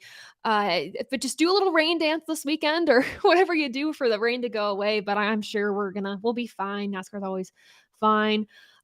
We are live on TikTok. I appreciate you all joining us. We have some questions coming in. So if you guys have any questions in the comments, let me know as we kind of preview this coming weekend and we just have our general chat before we close it out. But how do I feel about RFK this season? literally a fantastic season they're having so far. Last year was a little rough, to say the least. Obviously, Chris Buescher got that win, but at the same time, it was still dicey for them. And Brad didn't run as well as I thought he would, and this year he's knocking on the door of a win. Great stats over there for them. And I think even at Atlanta, if we didn't have that late race caution, I think that they had a chance to get the W. And it made me so sad that they didn't, because I was thinking it was going to happen. Even Penske, gosh, the Fords were so strong on Sunday, and just with how everything fell, did not totally play in their favor. And William Byron got lucky on that strategy calls that they've had during the race. And yeah, so there we go. Chase Briscoe, Chase Briscoe could come to life this weekend. I keep an eye on SHR guys. I know they've had a rough season. Not gonna lie, they've had a go of it. But yeah, Chase Briscoe, don't count him out. Oh, very interesting. Fast fact from Adam. Fast fact: MTJ's father won at New Hampshire, only win in the old NASCAR Busch North Series. Bring back the Busch Series. Honestly, very cool. Yeah, thinking of 2311 being strong this weekend. Yes, we are going to be watching SRX. I'll be watching. I'll probably be tweeting about it too. So there we go. John on YouTube, John Jensen said, I do believe Keselowski will break his winless streak at some point this season. I think at some point this season, Brad's going to break his winless streak. It's a matter of where, and he always has the best chances at those super speedway courses. I think with Brad, along with Denny, Blaney, I think those three right now are the best super speedway racers we have in the Cup Series. I'd add Justin Haley in there too also. I mean, he's got a knack for it as well. The one driver that seemingly gets it together and then doesn't would be Kyle Larson. And I hate it for him, because he was going to have like a career best day at a super speedway. And unfortunately, just stuff hit the fan for him. So I felt really bad. I am not working New Hampshire, unfortunately, but I think the next race I will be at is Michigan. So on TikTok, hey, go BG, let's go BG, BGSU. I think Chris Buescher, if we want to count him in for a win this season, and thank you for all the gifts on TikTok and the likes, I think the place we see him win this season could be short track again. He's a decent short track racer, but again, we have those super speedways. So I would say count him in for even Daytona when we go back to Daytona before that cutoff line. And right now on points, and I should have brought up the point standings here, but Brad and Chris Buescher are like plus 100 to the good on points. So they're going to be fine unless we get like two different winners before we go to Daytona, or I guess, at the Daytona cutoff line. But again, Daytona always produces surprise winners. We could have a surprise driver in the playoffs that we didn't expect last minute. So will be very interesting, but I think for Keselowski and Buescher, the best places to see them get a win is going to be at a super speedway, but also they have a decent short track package, so be on the lookout for them. I will say too, Ford is really strong at Michigan, so I would look forward to that. I don't know if Kevin Harvick is going to be able to get the back-to-back Michigan win, but he definitely could. It's a Ford strong track. My pick for the SRX race, that's also a good question there. We were talking about this a little earlier in our live stream on YouTube. I totally think you guys, I think we all kind of agreed Ryan Newman would be a great pick for tonight. I said maybe Tony Stewart, look out for Tony Kanaan. It's going to be a good race. We have a lot of notable names. Again, we'll kind of look over this SRX list of drivers that we got in here. Tonight, it's Brad Keselowski, Haley Deegan, Bobby Labonte, Ryan Newman, Tony Stewart, Paul Tracy, Marco Andretti, and Ken Schrader are your full-time drivers. And then we have our additions of Tony Kanaan, Clint Boyer, Kevin Harvick, and Denny Hamlin. It's going to be an exciting field to watch for sure. Again, also, if you missed the news that we talked about at the beginning of the live stream, I'll recap it a little bit for you. SRX did announce that we are not going to be going to Thunder Road next week. They are having severe flooding in the area. And of course, we pray for the folks that are over there in Vermont, wish them the best and pray for their safety. As we rightfully so will not be going, SRX will not be going to Thunder Road next week. There will be tickets refunded, and Thunder Road will be on the 2024 schedule for SRX. But we will be going to Stafford 2 weeks in a row. So this weekend and next week. So will be interesting to see, but it's going to be a good field. I don't really have a championship favorite this year for SRX. I will say, Tony Stewart, it's his series. He should win it, but I would like to see Bobby Labonte. I would like to see Bobby Labonte win it. So I think Denny Hamlin could win it tonight. I think that NASCAR now he definitely has the potential, I will say. Something else too that we mentioned in the comments, Heels Rule on YouTube. We talked about the success of Michael McDowell and AJ Allmendinger rising up in points. AJ is only minus 13 to the good now. Prior to the race at Atlanta, he was minus 24. So he's moving up in points. And Michael McDowell right now is into the playoffs. If we cut things off right here, on points plus 3 to the good. And we have some really good tracks coming up for him. Same with AJ. The road courses, we have the Indy road course. I believe, Watkins Glen is still coming up on the schedule. We have our super speedways. So overall, strong tracks for them. So be on the lookout for those folks. Let's see. What do you think about Bailey Curry? That's a random question, but I'll answer it on TikTok. I like Bailey Curry. I think he's nice. If we're talking about him as a person, like I haven't like officially met him, but he seems like a cool dude. Needs to get some more of those results, but not bad. Not bad. Good question from TikTok, and I think YouTube, Facebook, y'all might agree a little bit, but talking about Alex Bowman, does he make it into the playoffs? I'm gonna say no.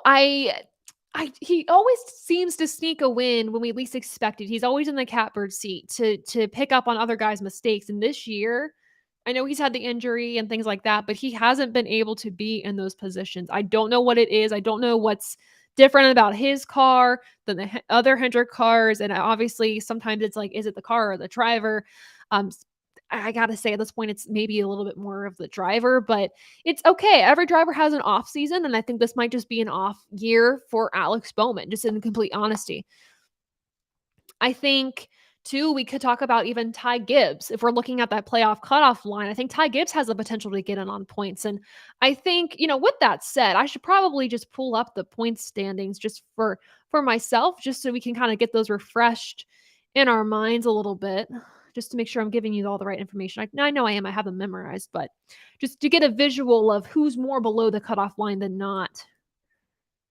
Also, in case you weren't aware too, just re-announcing this news because it's very exciting. TobyChristie.com, the brand that I am partnering with above the yellow line, Toby Christie has partnered with Racing America. So we're now part of the Racing America family, which is freaking wild. Some of the best short track coverage in the country and some of the best coverage of the sport in the country. So it's a blessing to be part of that. I am so beyond thrilled for Toby. He has worked his butt off for an opportunity like this, and he's going to be their editor-in-chief. And I'm beyond thrilled for him. So congrats to Toby, Krista, his wife, so big for them and their family. And congrats to the whole Toby Christie team as well. Kicking butt in the industry, covering the sport, just with the best of the best. So that's been awesome. So congrats to all of us. I see we have so many comments here. Who do you think has the most potential to win the NASCAR Xfinity Series? Who do you think has the most potential in the NASCAR Xfinity Series on an underfunded team? Last year, I thought it was Alpha Prime. I really did think Alpha Prime had the best potential. They were getting results like summer to the end of the season that I was like, wow, that's really good for that equipment. And this year, they've just not. They haven't. They haven't. So that's a good question. I'm trying to look at the points. Sorry, guys. .com. Cool. Looking at NASCAR.com for our points standings. Cool. Yeah. Jeremy Clements, are you watching? I am watching SRX. We will make sure we're done with the live stream before that. Are there concerns with Denny Hamlin's lack of funding for FedEx? Yes, I am. Actually, he has a new sponsor this weekend. I don't know if y'all heard of this new sponsorship thing, but let's see. Denny sponsor. Cool. I don't know this off the top of my head. Mavis Tires and Brakes. The car looks really cool. It's like a really funky blue. It's like aqua, but not. But the car looks great. But there is a concern there that I think FedEx and Joe Gibbs are going to race. They're going to reach a deal. I think Adam Stern reported something like that a few weeks ago that they're working on reaching a deal, but they are going to scale back. So that's a little concerning there. But I know that they're still going to support Denny and that team. It's just the capacity at which they can, and that's obviously room for concern, right? So yeah, just take note of that. Let's see. Cool. Point standings wise, let's get into that for a second just to make sure. Thanks for the gifts and the likes. You guys are crazy. Thank you. Yeah, so we have Ty Gibbs minus 26 to the good. He did not have a good day at Atlanta. My gosh, that poor guy. So he has some ground to make up. Cindric, we just talked to Keiston France, the tire changer for the number 2 Ford Mustang for Austin Cindric. He's a front tire changer. If in case you missed that, make sure to go back and watch the first half of the live stream when it's all done. But Cindric is minus 38 in points. He has potential to win. We have some road courses coming up, and obviously great at Daytona. Justin Haley minus 41, Bowman minus 44, Elliott minus 60. Did not have a good weekend at all at Atlanta either, and Corey LaJoie minus 70. That's the top, I guess, 19th through 24th in the point standings right there. Oh, James, thank you so much for asking. Oh my gosh. So yeah, I worked Mid-Ohio this weekend. I have all my papers literally still right here. All my papers from working that race. They set this nameplate right next to you, so you know where you're sitting in the media center at Mid-Ohio, which is it's a cute little media center. I love Mid-Ohio so much, and you got all your papers for the results, and this is what they kind of send out on those NASCAR emails is like the pit stall selection, and this is what you see Bob Pockrass posting all the time and things like that. So it was such a fun time for me. My favorite moment was, I think, getting to work on photography, but I also loved interviewing the drivers. I got to interview Stuart Friesen, Spencer Boyd, Matt Benedetto, Carson Hocevar, Ryan Vargas. I'm trying to go through the list of names here. I got to meet a few other drivers as well. I didn't interview them because there wasn't time, but I got to, meet them. Landon Lewis, I got to interview too, which was kind of serendipitous, just because I also work with him in the Team Hornaday development drivers. So that was cool to finally meet him in person. But yeah, no, it was a great experience for sure, being able to be at the track and working. And next time I'm at the track and I'm going to be reporting is going to be at Michigan, I think. 95% sure that's actually happening. So that'll be my first time reporting live on the scene for Xfinity and Cup. So really excited for that opportunity. We also got to meet Brayton Laster in person finally at Mid-Ohio, and just overall a really great experience. So thank you so much for asking. I do think Mid-Ohio does need a Cup date if possible. The facility though is a little run down. I will say they do a great job keeping it up, but I think before Cup decides to go there, we're gonna need some updo in that place. But I will say Heels rule on YouTube correct in saying, hey, with that Ross Chastain Busch Light deal, we don't know anything about Josh Berry and his partners. I mean, as we know right now, Josh Berry doesn't have funding necessarily. Tony Stewart said during that press conference a few weeks ago when that news was announced that, there's funding's wide open. We're wide open for next year. We're having talks with current sponsors at our team, and we're having talks with new people, but nothing to announce yet. So we'll have to see. I got to keep up with the comments on TikTok. I am so sorry. Thank you so much. Yeah. Howdy West, what is up?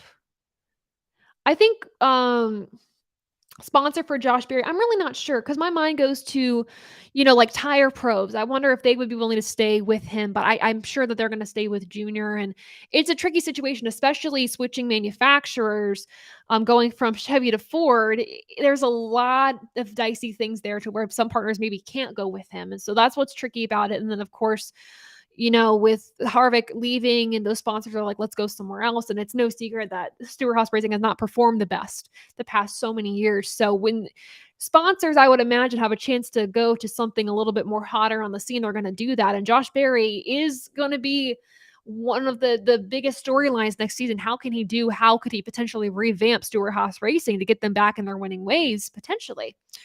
But I think if you're Busch Beer, you're like, hey, we have a chance to go with the Watermelon Man. Let's do it. That's what they were going to do. I don't know if Hunt Pizza is leaving as well. I know they're still sponsoring and partnering with Kevin Harvick and Keelan Harvick and everything like that. So I would assume it's more, again, I don't know this for 100% sure, but it feels like Hunt Brothers Pizza is more of a driver partnership than it is with the team, if that makes sense.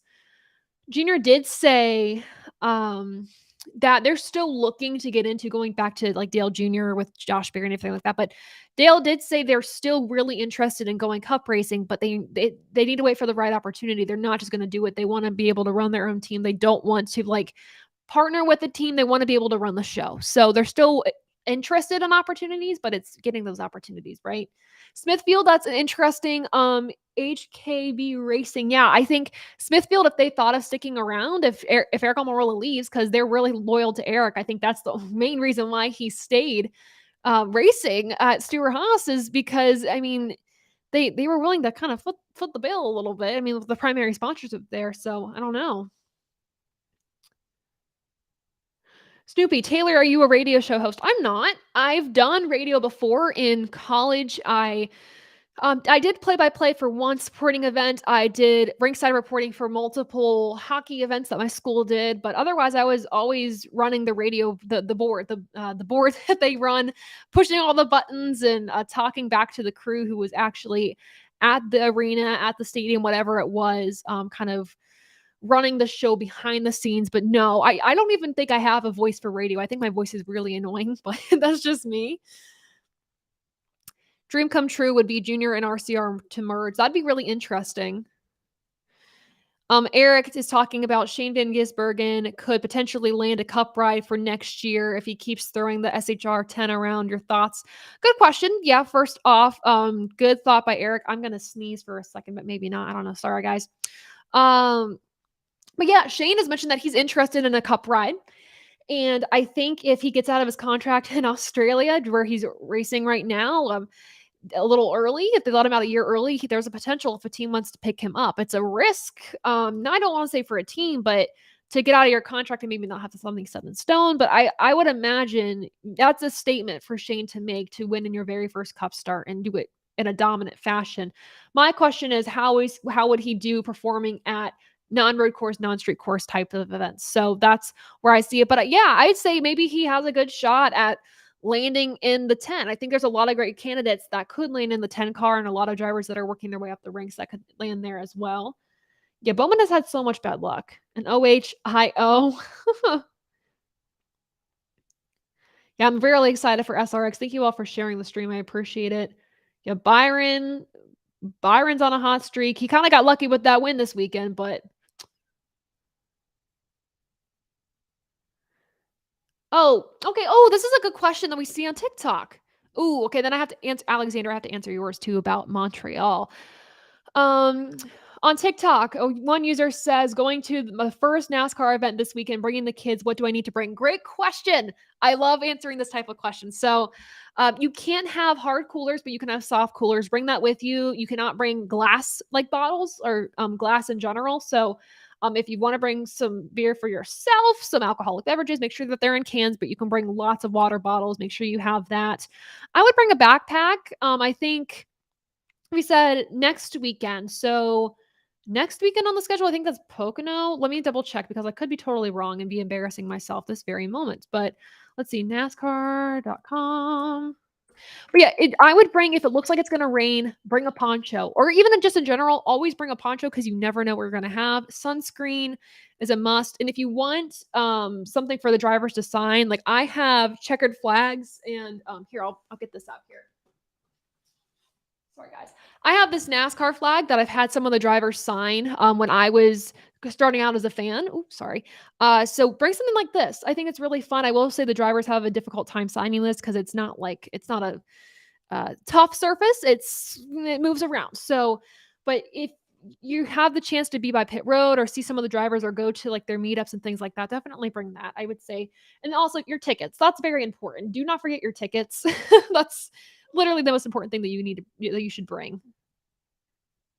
Okay. Yes, ear protectors. Thank you, Adam, on here. Bring ear protection. That is actually really important.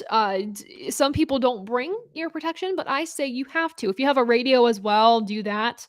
The NASCAR app has a free MRN radio. You don't get the free scanners for the drivers, but just to keep up with the race. Do you think 2311 Racing should make a manufacturer switch? I don't. I think they're fine with Toyota. I really do. Do you think Montreal will be on the Cup 2024 schedule? I think so. I think the more and more I'm hearing reports from like Adam Stern, Bob Pockrass, there's little inklings of people behind the scenes talking about, hey, we're probably going to go out of the country next year. Hey, get ready to go up north. I think we're going to go back to Montreal or somewhere in Canada, but I would assume it's Montreal, though I don't know. But yeah, if you're going back to like your first race, if it is Pocono, you're gonna have so much fun. It's one of my favorite tracks. It's the most unique track on the schedule, for sure. Only three corners. Every other track, usually that we go to, either has like anywhere from like 9 to 13 or has four. So it's really interesting. Yes, bring a raincoat if you're going to Loudon. Oh, I'm sorry. Tristan, yeah, Brad Perez needs to go to the. Did get a Brad Perez poster that I'll probably show on the next stream if it comes in. But he had some really sick merch that um, Harris Lou made, and it looks so cool. I'll have to show it off. But yeah, you never know. You never know. I met him at the track this past weekend too at Mid Ohio. He was doing. He was on spotting duty for Ryan Vargas. Super nice. I only got to talk to him for like a few minutes because I was a little scatterbrained, but literally super super nice. Wish him the best. Could you see Zane Smith being bought out by SHR to go to the 10? It depends on how much money that they have, but I think he's the biggest prospect for any Ford team right now. And I think if RFK would look into getting a third charter, that would be their number one priority, is to lock in Zane Smith. I think moving up Zane, skipping Xfinity, I think that's really dangerous. But I also know seats are opening up now at the Ford Camp and Cup, and this is the best way to get it. So, any news on Motorsports Park? No, I don't have any news there. Best looking paint scheme this year so far. Oh no, that's tough. Oh, I don't know. Trackhouse. What comes to my mind? Oh no. Okay, so Brad's scheme this weekend, and let me show you it because RFK and Trackhouse have the best paint schemes for me. Penske is super close to that. Brad. It's with their new partner. The scheme looks so darn good. But I have to be able to find it first. Maybe I should go to the RFK YouTube, or not YouTube, freaking Twitter page. That's what I'm talking about. Okay. Let me try to share my screen with the folks on YouTube to see it. We got about 20-ish minutes, a little bit until we go SRX racing. Yeah, I'm talking about this scheme, you guys. It's the submarine sponsor that we got going on here. It looks so good. Yeah, RFK's been killing it with their paint schemes, you guys.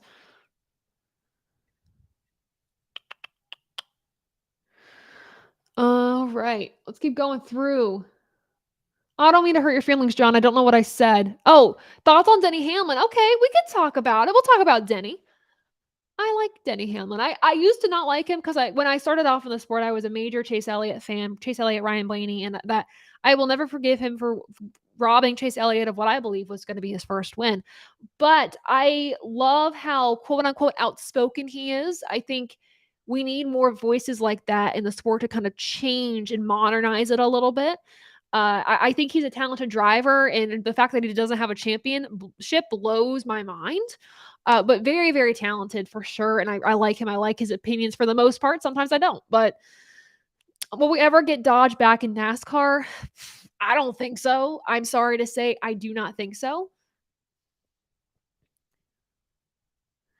I haven't called any hockey fights going back to my time doing rinkside reporting for the CCHA Bowling Green State University. Go Falcons.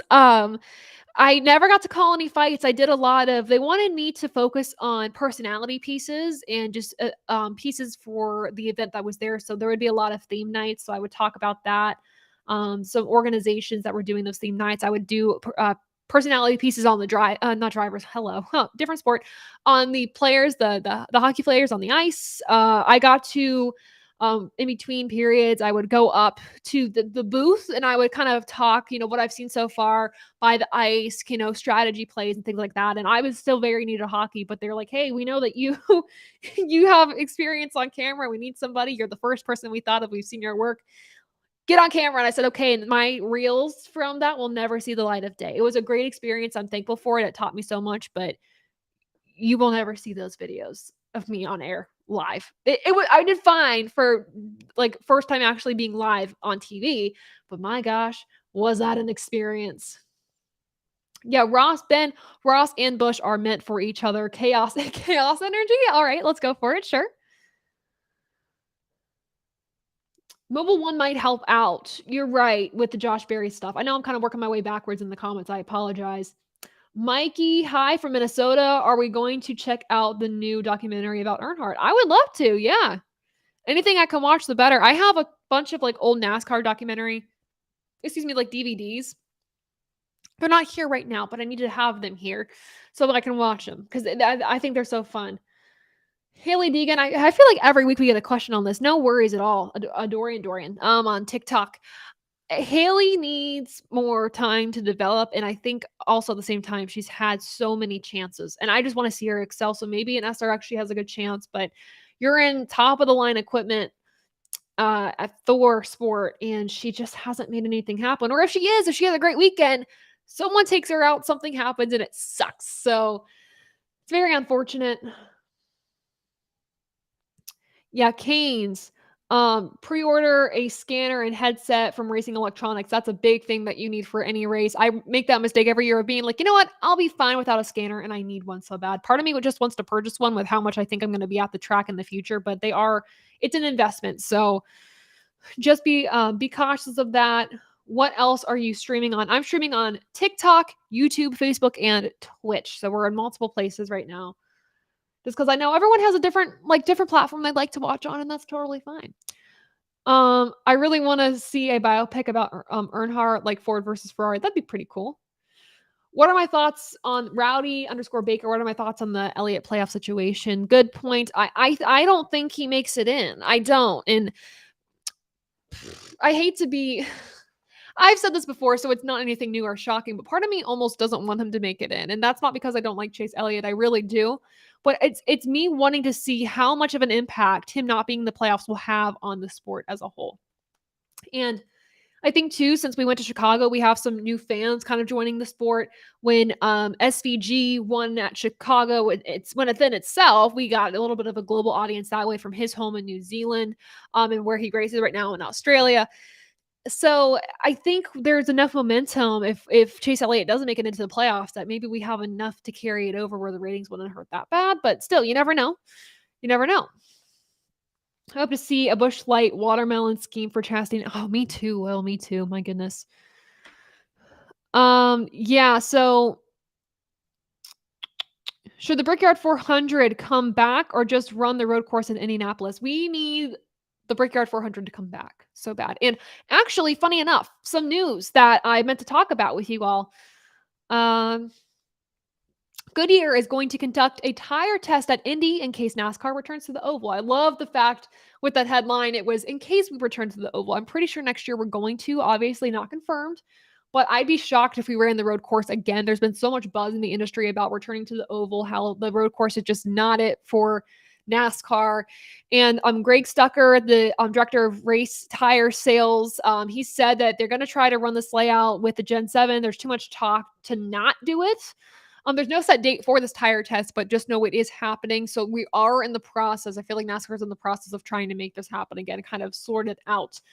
Thank you for 3.6K likes on TikTok. Y'all are crazy. All the roses. Thank you so much. Yeah, but let's get rid of the road course at Indy. I just am not a fan of it for NASCAR. It's rickety. It's just not. It's not. And I get the racing at the oval was not the best the last few years that we ran it. I understand that, but I think with this Gen 7 car, it's shown what this car can do at those types of tracks. So I say bring it back. It's so iconic too. Yeah, for Chase Elliott, I will say Watkins Glen is his best chance to get into the playoffs. Daytona is too chaotic. It is never a for sure. So I don't even want to say Daytona is a good chance for him, but it's always a chance for anybody. But the Glen Indy Road Course, he's never, correct me if I'm wrong, you guys, if I'm thinking stats wise, but he's never been the best when we've gone there those past few times. So if he doesn't get at Watkins Glen, Heels rule on YouTube, you are right. I don't think he gets in to the playoffs. So Buzz, what is up? I got to be in the stands at a dirt track when they filmed the ESPN movie 3.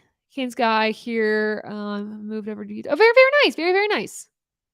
Thanks, Kane's guy, for joining us on YouTube. I appreciate it. So yeah, it's really, really cool. For sure. I think my grandma once told me a story before, and I will say this is IndyCar related, so just fair warning, we're going to go off on a tangent for like a minute 30 seconds. But my grandma, they used to, she grew up around like Indianapolis, and I think there's sometimes where she would go over to the track and watch like the time trials and things like that. And I think she mentioned they were filming something. I don't know if it was a movie or whatever, but she got to be an extra in a movie. She's gonna have to refresh me on the story here, but there's racing in my family all around me. But I joined the party really really late. But I'll show you guys I guess later. I'll post a picture of it on my social media pages. But I have an IndyCar wall over here now, so that's starting to form, and I have my NASCAR stuff back here now. So very very cool little setup that we got going on. Let's see. If Denny Hamlin lost his ride at Joe Gibbs due to sponsors for some odd reason, do you think he'll take the 23?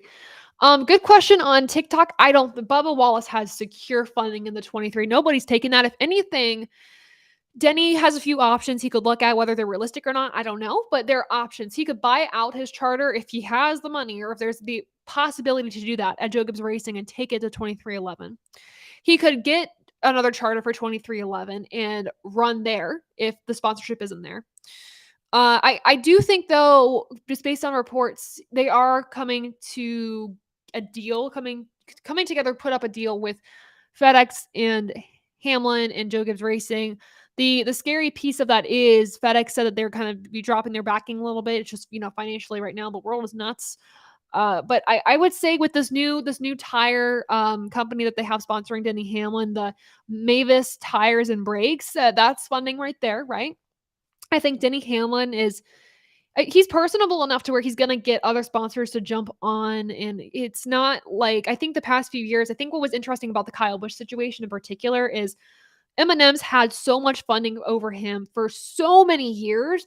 And then they're like, yeah, next year we're leaving. And it's like there was no build up to it. I think FedEx has dropped their backing of Denny Hamlin slowly over time to where they've had time to kind of build back, build a backbone for a sense of that team and funding. So I think he's going to be fine. But thoughts on the Spire Andretti rumors? That's very interesting. So I want to make sure I get this right. So first off, really cool to see Marco Andretti at the track at Mid-Ohio. Like literally as they announced the news that Marco was going to be racing in Mid-Ohio, I texted the ATYL group chat and I was like, oh crap, like I got to get this interview. That's cool. I wasn't able to get an interview. They were like, the best time to talk with him is going to be after qualifying. And I'm like, that's totally fine. I get it. He's going to be a hot commodity. That's great. But it was interesting to see them, and see him show up and race there. And I know the rumor is Andretti wants to get back into the sport in some way, shape, or form. So let me make sure I get the right thing here. But of course, Gainbridge, the sponsor that's going on to Spire, is also a partner of their IndyCar team with Colton Herta. So we're kind of dipping our toes in the sponsor pool of sponsoring and partnering with different people in different series, which is totally fine, which I think is good.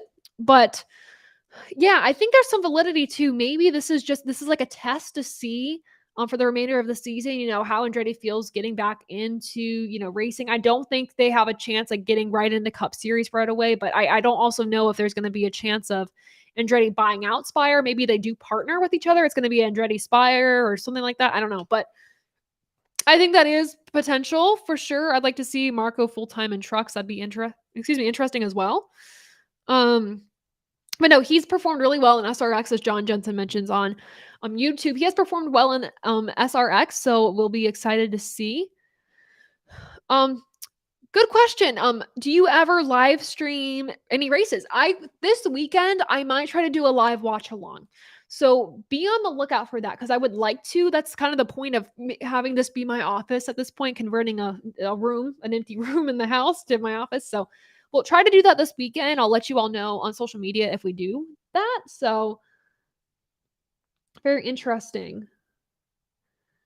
You think Toyota can help Legacy Motor Club? I think so. I think Chevy had kind of their plate full. And when you have so many teams relying on Chevy for support and help, you kind of get spread too thin. And I think maybe that was the case. And Chevy had been dropping their backing of Legacy Motor Club, and they need help in some way, shape, or form. So I think Toyota will be a good move for them. Thoughts on everyone's decision to pit while Byron stayed out on Sunday. So what's funny about that was, as always on social media after the races, I go on social media and I scour to see if there's opinions from the race that I might not have looked at or might not have known or the TV didn't mention. And there was I think Matt Weaver interviewed Matt McCall, who is crew chief for Brad Keselowski. Yes, I think that is correct. And he was like, it didn't matter if we pit or not. Brad was going to be short. We weren't going to so we had to pit regardless. So I think there were some drivers that didn't have a choice. I think other drivers thought the rain might have been, or other teams thought the rain was a little bit farther out than it actually was. I think the general consensus was maybe it would be a quick yellow and then we'd go back for a few laps and then we would halt the race completely. I totally think that we could have gotten a few more laps in, but I understand NASCAR being overly cautious. I think we've seen times where they haven't been cautious and it's cost a lot. So yeah, thoughts on Christopher Bell and could you see him getting a win since getting closer to these playoffs or getting close to these past? Yeah, so I think Christopher Bell, I mean, he won this race last year at Loudon, so I wouldn't be surprised if he got a win soon. I think Christopher Bell, he started the season really hot, won at Bristol Dirt. But then he's kind of faded a little bit, and I don't know what that is, but I hope the best for him for sure.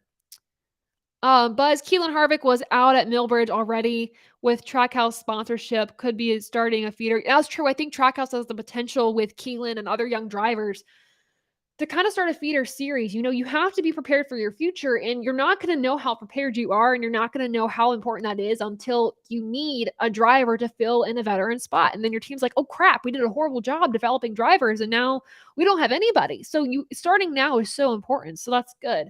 Logano fans, Skylar, what is up? We love Joey Logano. I got my Team Penske shirt on today. We had, in case you're just joining the live stream, whether it's on Facebook, TikTok, YouTube. We had Keiston France on the live stream earlier on YouTube and Facebook from Team Penske. He is the front tire changer for Austin Cindric. It was cool to hear about his journey and talk with him earlier in May, or I guess later in May. He gave my family and me a tour of the Penske shop, and that was literally the coolest freaking thing in the world. So very grateful to him and for him wanting to share his story on here too. So if you haven't watched it, I should say, you should definitely watch it. After it's on the Toby Christie Com YouTube channel. When we're done with the stream, it should go up right away. Heels, do you think Stewart-Haas goes back to Chevy? That's been a rumor that's been going around, and I haven't heard anyone in the industry talking about it, but I've heard a lot of fan chatter about it. And I think part of it started when Josh Berry didn't have the Ford logo on his polo during the press conference announcing that he was going to Stewart-Haas Racing. And everyone was like, I wonder what that means. Or for me, that meant that I think right now he's in a contract with Chevy or something like that, and he can't right now, like legally or contract wise, wear the Ford logo. That's where I saw that going, but I could be totally wrong. But I don't think Stewart-Haas jumps ship. I don't think they go back to Chevy. I think they're fine with Ford. I think they just need the drivers to make the car work. I do also know and believe Ford is behind what Chevy and Toyota is doing right now. Aerodynamic testing from, obviously I'm not seeing the results of those, but from what we're hearing from the drivers and everything like that, even last year when Toyota was behind, we know already that Ford is still behind the two other manufacturers. So I think it's just a matter of this Gen 7 car for the Ford camp is not where it needs to be right now. But also I know Stewart-Haas Racing, their talent right now is not where it needs to be. So Keelan, he drives, I think Joe Ryan Racing, Legend Cars, and he's driving a lot in Europe as well. He does a lot of work with the Hornadays. Funny enough, I work for Team Hornaday Development. I don't personally work with Keelan, but Candace Hornaday, Ron Hornaday's daughter, she works with him a lot, and she travels to Europe with them. So I think Keelan's goal is he wants to be in Formula One or something like that, which, I mean, hey, he's racing in Europe. He's going for it. So that's where he's racing right now, I believe. Yeah, Cindric almost won on Sunday. I thought he had it. And then we had that late race caution with Priest, and then everything got shook up. Ooh, Eugene, good question here that I want to answer before we go, because yes, Thursday Night Thunder does start in like 5 minutes. So did you see the 8 and 12 in the final four? I see Kyle Busch getting in the final four. As much as I want to say I see Blaney in it, I don't. I think if he got another win or 2 this season, I think I could be more confident about it, but it's the Fords this year in general I'm not super confident about. I think this year in the Final 4, we have the potential to have, like, 2 Toyotas, 2 Chevys, 3 Chevys, 1 Toyota. It's gonna be that type of year where it's like, "Oh, I don't think Joey Logano's gonna get in just based on stats." He usually makes it into the championship 4 in even number years. It's an odd number year. So oh, gotta make sure my alarm is off. Sorry, guys. Hey, we're back. So, something to look out for sure. I do work with Hudson Bulger, I do, actually, Kyle. Um, my buddy from CT passed July 4th, and he worked, with Wheelan, and his name is Oh, that's very cool, very cool. I'm sorry to hear about that. I do think we get another new race winner, Carrie, this year. I still think we haven't seen a Keselowski when we haven't seen a Harvick when we haven't seen I think Chris Buescher has the potential to win. Austin Cindric hasn't won this year. I don't know if he's going to, but I would hope he does. We have so many drivers that have the potential to win. Chase Elliott, for example, but we haven't seen it yet. We could have another instance where the playoffs start and all these just random names just start winning races for the first time. I think that'd be great. John, your final 4 prediction right now is Byron, Larson, Kyle Busch, and Truex. I think that's solid. That's actually really solid.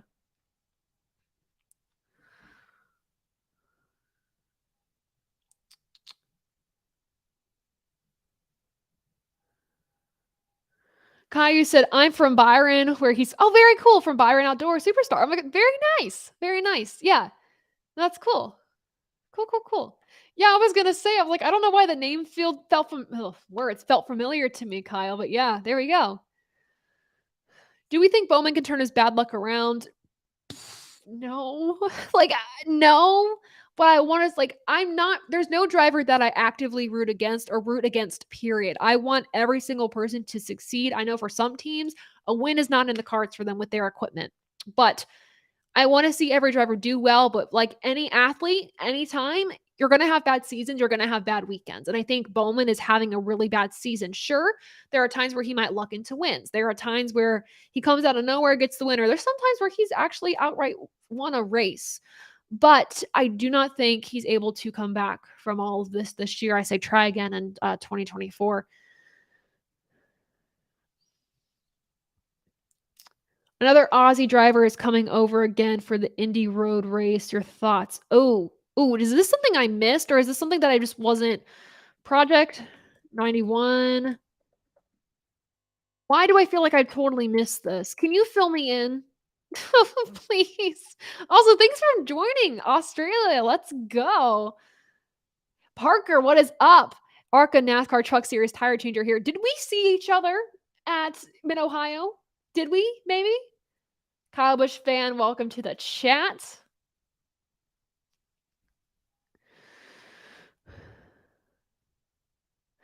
Okay, here's the thing. I want Kevin Harvick to be in the Final 4 this year too. I really do. I had him as my championship winning pick because I was like storybook ending on the career, right? I don't think it's going to happen. That kind of sucks, but I was really upset with how Atlanta ended for him. Oh, okay. So I'm going to be really honest with you. Koski, I think is how you pronounce it. If I'm pronouncing it wrong, I'm so sorry. I don't know a lot about that driver. I I can't speak to that, but I'm excited to see how they do. For anyone in the Project 91 car, so far, I've not been totally keen on it. Kimi Räikkönen, I knew. Got Jensen Button, I knew. But so far, I was like, SVG, who the heck are you? And made a name for himself. And now I'm like, all right, I'm going to follow his career. So it's going to be another driver where I'm like, okay, after this race, I'm going to kind of look on their career. But you see, not as good as SVG, but will be a contender. Yeah, I'm excited for it. Hey, I'm into it. Any type of racing that I can kind of familiarize myself with, any drivers I feel like I should know, I will look into it. All right, thanks for joining the stream, NASCAR Now. We appreciate you joining.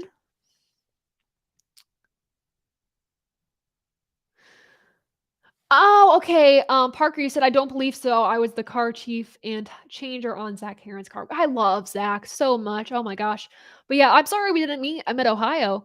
I'm so sorry about that. I got some really good pictures of that car too. There's so many questions coming in. I am so sorry. How do you think Denny Hamlin does in his SRX debut?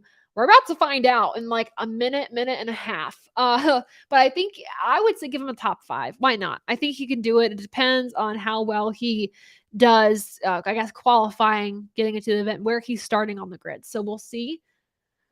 I don't think Austin Dillon can win a race to get into the playoffs. He could repeat at Daytona, but I don't think he'll be as lucky.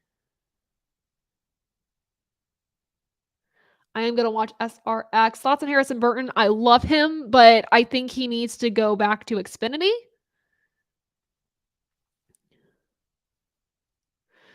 Possible 4 more or more champions. What current drivers? Kyle Larson has the potential. Joey Logano has the potential. Kyle Busch has the potential. I think Byron has the potential if he can get the monkey off his back. I really do. All right, you guys.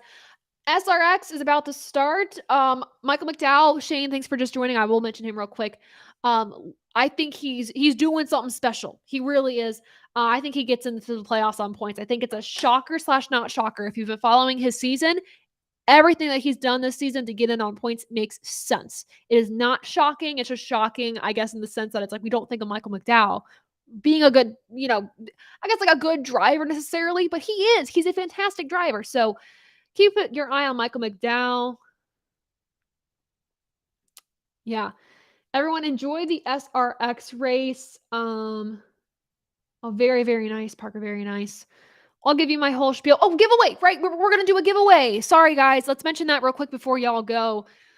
I know the SRX race is on now. I'm going to jump on to that, but make sure you follow my social media pages. On Twitter, we're going to be giving away, I think, only just one hat and a sling bag. Let me get the sling bag out. And let me drop everything in the process. Oh, hello. ATYL hat and a sling bag. We're going to be giving one of those away on Twitter. So follow me at _Taylor Kitchen _ on Twitter. The link is also in my bio for you to be able to potentially win one of these. If you're watching the stream right now, I would say comment the number of Twitter followers I have or have at the moment in the comments, and I'll give you an extra entry. That's how we'll do this here. Kind of the special thing that everyone's going to be like, why are you commenting random numbers? You're going to know, though. You're going to know why we're doing that. It gives you an extra entry into that giveaway. So on Twitter, I will post tomorrow. So make sure you check out the giveaway for that. But thank you all so much for joining. Make sure to follow me on social media. Again, I'm very excited for TobyChristie.com to be partnered with Racing America. That is a big deal. So we're excited to be part of that family there. Make sure to follow us. The full ATYL episodes come out every Monday on all your favorite podcasting platforms and on the TobyChristie.com YouTube and Facebook pages. But that is it from me. So we will just sign off now. Everyone enjoy the SRX race. I'm probably going to watch it, tweet about it. Should be a good one. But until next time, I will see you. Bye.